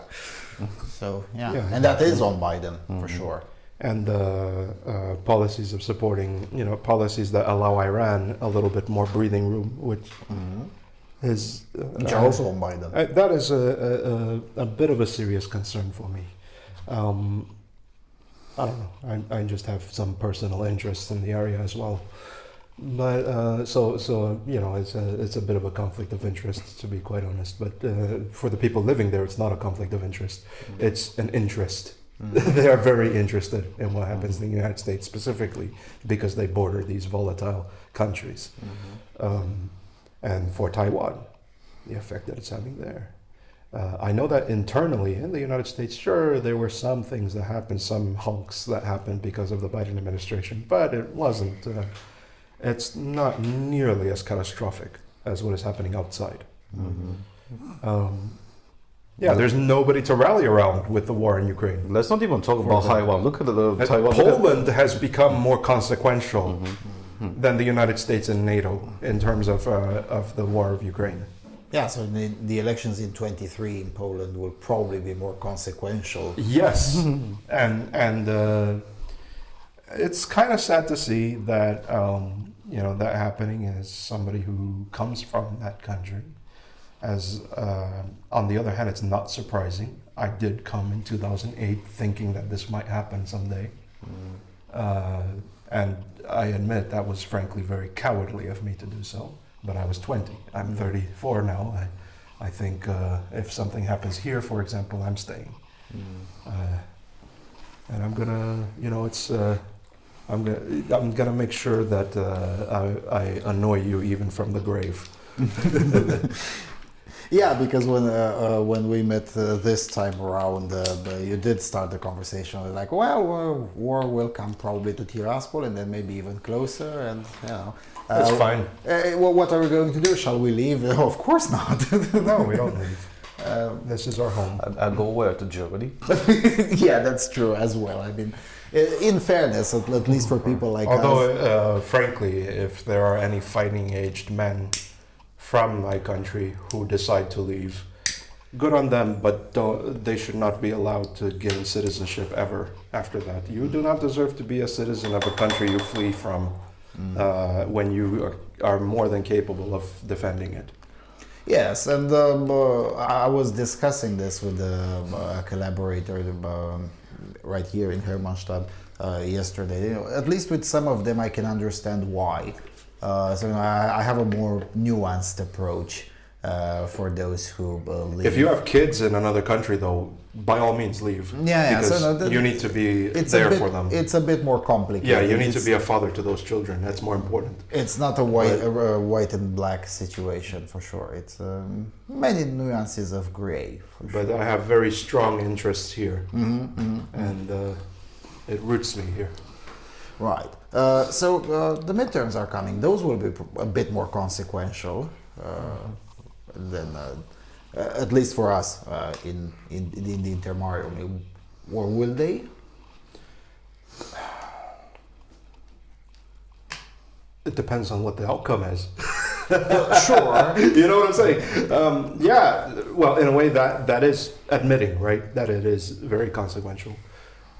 I don't think they'll be as consequential as the elections in after the war. Mm-hmm. This is during wartime. Wartime bias is a thing. Mm-hmm. Parties usually tend to just coalesce and have one they tend to coalesce around one particular person and they just keep that person there. Mm-hmm. Incumbency bias and wartime bias helped Macron win the election. Mm-hmm. I think that Duda, how is he running for re-election? No, Duda has been re-elected, but there's parliamentary elections in Poland next year. Yeah, no, I think most of those seats are going to remain static. Mm-hmm.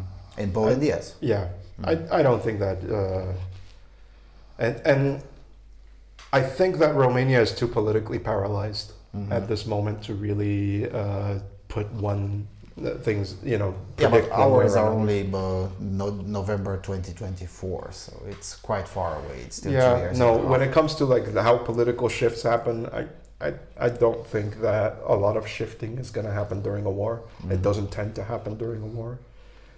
Franklin Roosevelt, not Richard Nixon. That's a terrible example. Freaking who was it? John F. Kennedy. You know wartime is one of the best times to be an incumbent because that tends to swing things in your favor because people find comfort in stability. And you'd rather operate with the devil you know than shake things up too much in your country in the middle of a war, even if that you're not a participant in that war. But how about midterms? Because that's how I started the question. 2023 in 2022, the United well, States. 20. 2022 in the United States. Okay, well, you confused me with 2023. Yeah, 2023 is when the elections. When they take seats. their oaths of office Yes. and take their seats. Mm-hmm. But I don't think it's going to be quite as consequential in the United States. I don't think that people are opposed to shaking things up. I think people are more motivated to shake things up because of the war. And the United States is the exact opposite right now, because the establishment has proven itself to completely be adverse to the interests of the nation. Let's put it that way. And when it comes to foreign policy, well, we've seen the pictures of Klaus Johannes face palming while Kamala Harris was talking. These things don't play very well. I know that Americans are not going to look at that so much, but Americans do have friends in this part of the world. Yeah, they'll probably ask, how was Kamala perceived in Poland and Romania? Yeah, and the no. answers won't be endearing. No, and I don't think internally the Democrat Party has lost a lot of political capital and And goodwill, yeah. and goodwill and trust and all these things. All of the even blue dog Democrats are going to have to really ramp up, the rhetoric against establishment policies if they want to get reelected. And part of me thinks that there is going to be a red wave. I do not like to predict American politics since I live so far away right now. But knowing how things normally play out in situations like these, which we've only had it like twice in our history, it doesn't do well for the incumbent party.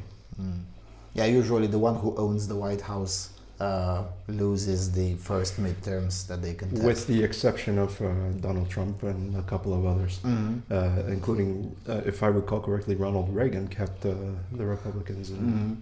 Yeah, and but even Donald Trump lost seats in the House as incumbent. Lost, but didn't lose the majority. Yes, so didn't lose the majority in the Senate. But still, generally, the incumbent tends to at least lose seats, if not outright lose the majority. Now, the problem will also be, of course, a red wave. We'll have to discuss how big it is. Okay, maybe it won't be that big. But what kind of Reds get into the Senate and the House may matter even more. So maybe the primary elections, the primaries that are taking place right now as we speak, are probably even more consequential than the finals in November 22. Because if we get more Republicans like that senator from Arizona that died recently, it's probably not a good idea. I mean, if we get more left-wing Republicans, essentially. That's another thing. Even John I've been McCain, talking a lot of John smack. McCain, yes. I've been talking a lot of smack about the Democrat Party, but not enough about the Republicans. I think that they're going to have to seriously reconsider a lot of their positions if they want to be reelected as well. Because I think Republicans have lost a significant amount of good faith as well from the public. I'm not foreseeing any kind of massive shift in rhetoric from the Republican side, but I do see more Republicans getting elected. That's what I think is going to happen. I don't think that there's enough contenders because there's this unwillingness now, especially now, with a lot of people just not wanting to get into politics. Which seems to be a trend. We also have the same problem here. Yeah, you need that. You need to kind of force that unwilling guy to get into power sometimes, because sometimes that unwilling guy might just be what you need. And it's difficult. Maybe, if you have... I remember that Bill Whittle once said something about having a policy of, of running for only one term.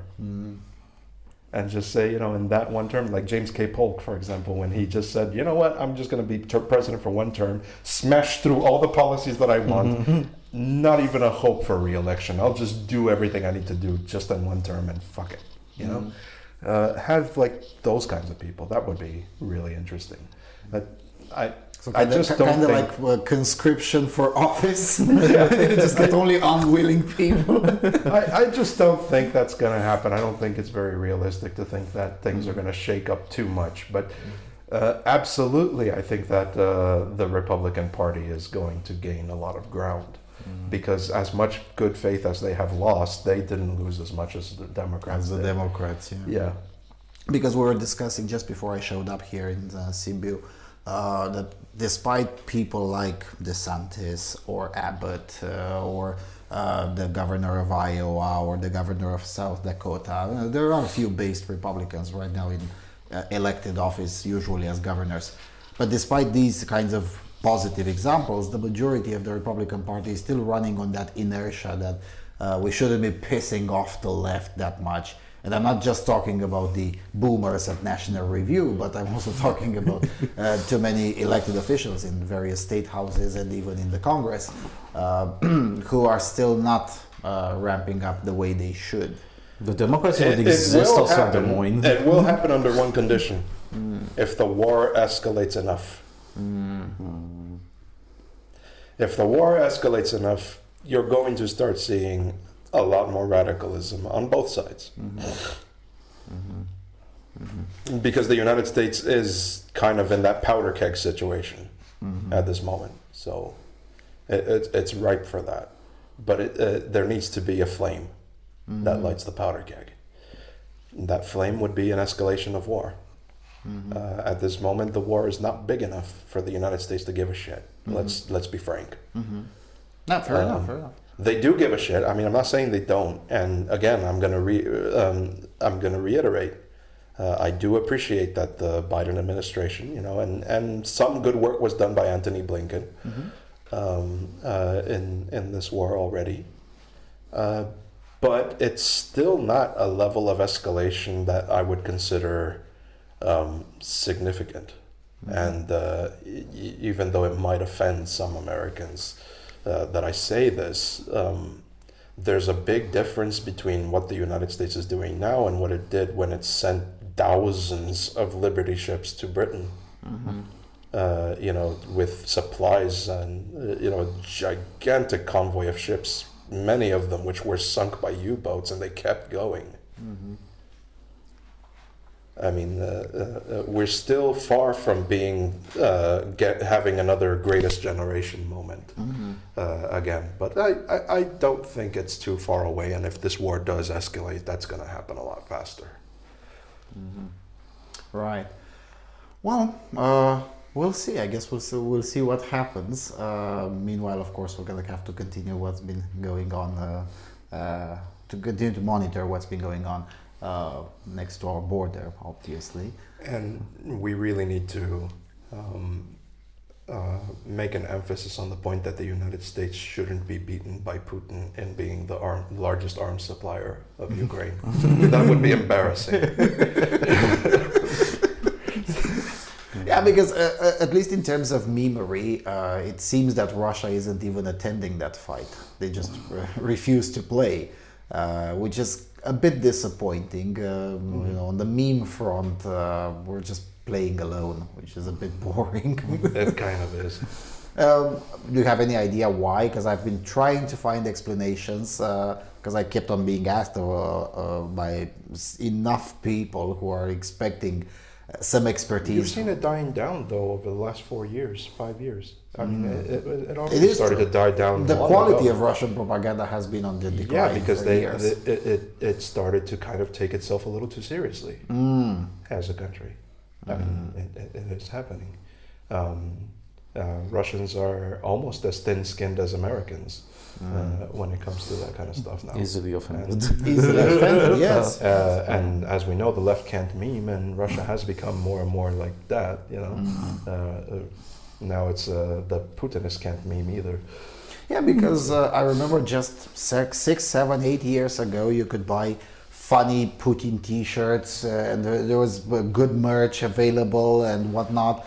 And nowadays, if I want to buy a war-related T-shirt, almost all of them are of tractors with tanks. Yeah, tractors with tanks and Ruski korabli idi na chuj and all of that, but nothing on the Russian side, and that's a bit disappointing. That actually good that you bring that point. You reckon when we were in Bulgaria, I was trying to find just for the meme a Putin T-shirt, and it was absolutely difficult. Barely found it in one of those shops next. And it was a terrible quality one. it was a terrible quality one. Yeah, no, and that was in Bulgaria, where they sell they sell handmade Nazi paraphernalia. Yeah, in Bulgaria, nothing is off limits when it comes to memeing and meme merch. Then absolutely nothing is off limits. So obviously, they wouldn't have been off limits to have Putin-related paraphernalia, but it just wasn't there anymore. Yeah. And nobody banned it. I mean, okay, I can understand why you can't find it in Lithuania, where even just being Russian in public is now a crime. So, I can definitely understand why you can't find it in Vilnius, and definitely not in Ukraine, and definitely, I mean, you can find it, even in Ukraine, you can find Putin memes, like, yes. Putin toilet paper, for instance, to buy. If you got to the toilet paper level, then you're pretty bad, because Hillary was the last one who ended up as toilet paper. And no, I bought Putin toilet paper in 2016 in Lviv, so, and you can still find it now. But in Bulgaria, where nothing is off limits, it was quite surprising not to be able to find it. And even on the internet, most of the pro-Russian memes or Russian memes are just very low quality paid. To a level of low quality that I'm just not accustomed to. I mean, even during communism, they would do better memes, and that's saying something because the commie memes were terrible. Yeah, you find more stuff with Ceausescu than with Putin. That's the level in Bulgaria right now. The World War II Stalinist propaganda was actually pretty good. No, I'm talking about during my lifetime. So in late 1980s, in Soviet bazaars, you could find Soviet memes. And they were cringe, but they were not as cringe as the few ones that there exist, and also the amount of cringe memes was bigger during Soviet times. Oh, and using the Z as a symbol as well. What the hell is that? I mean, who thought that's a good idea? I don't know. I think it came as a response to, Ukrainians calling it the swastika, you know?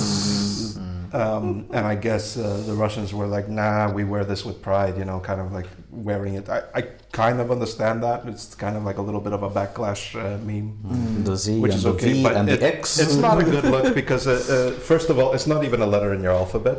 Yeah, it's not. I mean, that's why I'm asking. Who thought that that's a good idea? That's just it's quite astounding.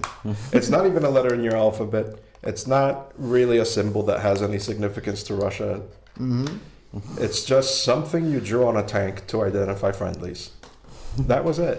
So, I mean, Americans, for example, wouldn't be caught dead wearing the, you know, just that single white star they put on tanks. It's no, or well, nowadays they do have this whole thing, you know, with the U.S. Army, and but it's only veterans really wearing it. It's not the general population. Although there are some people who do support the army, you know, that go to these rallies and stuff, and but it's not as prevalent as that. The colors of St. George being used. Admittedly, the St. George Order is also a lot older. Yes. I mean, it's older than the United States itself, really. So there's that. But even that, I mean, it doesn't bode well when you're doing that, and at the same time, the Knights Hospitalier are in Ukraine, help assisting with the Ukrainian effort. yeah, It doesn't look good. It really doesn't look good. it does look. And I'm just trying to understand what happened to the, again, much praised Russian propaganda apparatus, which, again, much praised, oftentimes for good reason, in the sense that it was big and quite competent just as little as 10 years ago. In 2012, the Russian propaganda apparatus was quite good. When you're starting to invade the country those people actually live in, It's a bit too difficult to sell the idea. I don't think that Ukrainians are willing to write Russians propaganda anymore. I don't know. Right. I wonder why, you know? Right. So that's your contention. That most of I think a lot of these. Well, it's not inconceivable to think that a lot of these trolls and people who used to, you know, do all these funny memes and stuff, they lived, might be either lived Ukrainians. in Ukraine, were Ukrainians living in Russia, or have family in Ukraine. That's a situation that a lot of people have that live around Moscow. Yeah, that is true. You can Even go- people living in Moscow. Yeah, you can go all the way up, all the way to Kazan, and find enough people that have family in Ukraine. Yeah. That's It's 44 million people versus a country of 150, 20, so 15. something like that. No, it's less than 140 for sure. Yeah. So it's not inconceivable that there's a lot of crossover between them, especially since they had many decades to do that. Right. So I guess it's going to be a question that is going to keep on looming. What the hell happened with the Russian propaganda apparatus? Because yes, it was declining in quality and quantity at least since 17 or 18, but it's just flattened over the last 2 months, and that's quite astonishing to watch. Usually during a war effort, even a bizarre one like this, usually a country's propaganda apparatus at least stays there or even climbs up a little bit, becomes a little bit stronger. Obviously. Just not in Russia in this war. It's just quite surprising, and it deserves a question.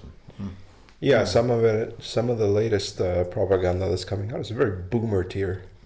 Yeah, Really boomer I tier. guess that's the target audience. That's right. I'm guessing because there isn't a lot of. I mean, if you look at some of the random interviews that people have done, a lot of the people under 40 ish are not really taking this war very well. And they're even remarking at the fact that they say specjalne operacje with sarcasm. Yeah, So it's not selling well with younger people. I have a different theory about this. Well, since Russia is still a successor of the Soviet Union, there are still some Soviet reflexes. In order to do good propaganda and good memes, you still, as a person, you have to be an edgelord. So you can actually connect to and to test the limits of the ridiculous. And most likely, what happened is that some people who were too edgy about in the beginning about this whole shebang with Putin and Novorossiya. And then they probably got purged, just like any Soviet Union does. So now there's nobody left to do quality propaganda. Therefore, because the left can't meme it. And Yes. therefore, so you're saying that they basically tried to institutionalize meme making, and edgelords don't work well in an institutionalized environment. Exactly. Think of share blue and correct the record. Share blue. Fair enough. Yes, that's what happened to Share Blue. Really, yeah. Correct the record, and they were cringed right from the get-go. But Share Blue started well and just nosedived. Now, admittedly, Share Blue also wasn't helped by the fact that they sent their shills to shill on 4chan, and they eventually ended up destroyed. well, they got red-pilled themselves, which is something that also happens too with Facebook. I mean, there's more right-wingers and even far-right people created by Facebook itself through its employed moderators than any paid propagandist can do. So yeah, there's that too. All right, is there anything that we have forgotten to go through and we wanted to cover? Oh, I just wanted to say a commentary on what was just said. I think that the one thing that the one gift that leftists keep on giving is fewer leftists. The circular funds. either through purges or through accidentally oopsieing people to our side. Right.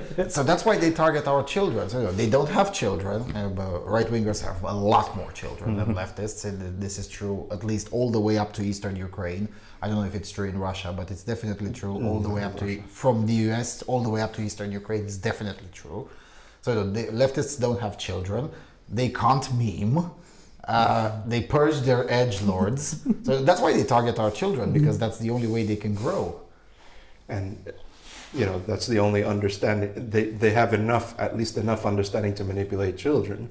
They can't manipulate adults. Right. All right, then I guess we could wrap this up. Thanks a lot for taking the time. This time around we did not tape in the dungeon, which makes me quite sad. I would have loved for us to videotape in the dungeon. We're just gonna head to the dungeon after we wrap up here, because the dungeon just looks much better and much closer to what this is, which is basically a CIA conspirative house. I'm joking. Half joking. Yeah. But it's a perfectly civilian place. But the dungeon was just much better set up. But it is what it is. Admittedly, we do get better lighting here.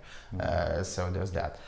All right, gentlemen, thanks for your time. Thank you all for taking the time to watch this. I hope you enjoyed it. Send me to the gulag. Because regardless of how this war goes, I am going to the gulag. It would be quite fun to interview people in Kyrgyzstan and Kazakhstan as this war drags on. Because there's a lot of minds are being changed in Central Asia, in Kazakhstan, in Uzbekistan, in Kyrgyzstan, and even in Tajikistan. Tajikistan being so dependent on remittances from Russia, but even in Tajikistan, people will be like, but really, should we? I mean, come on, that's a bridge too far.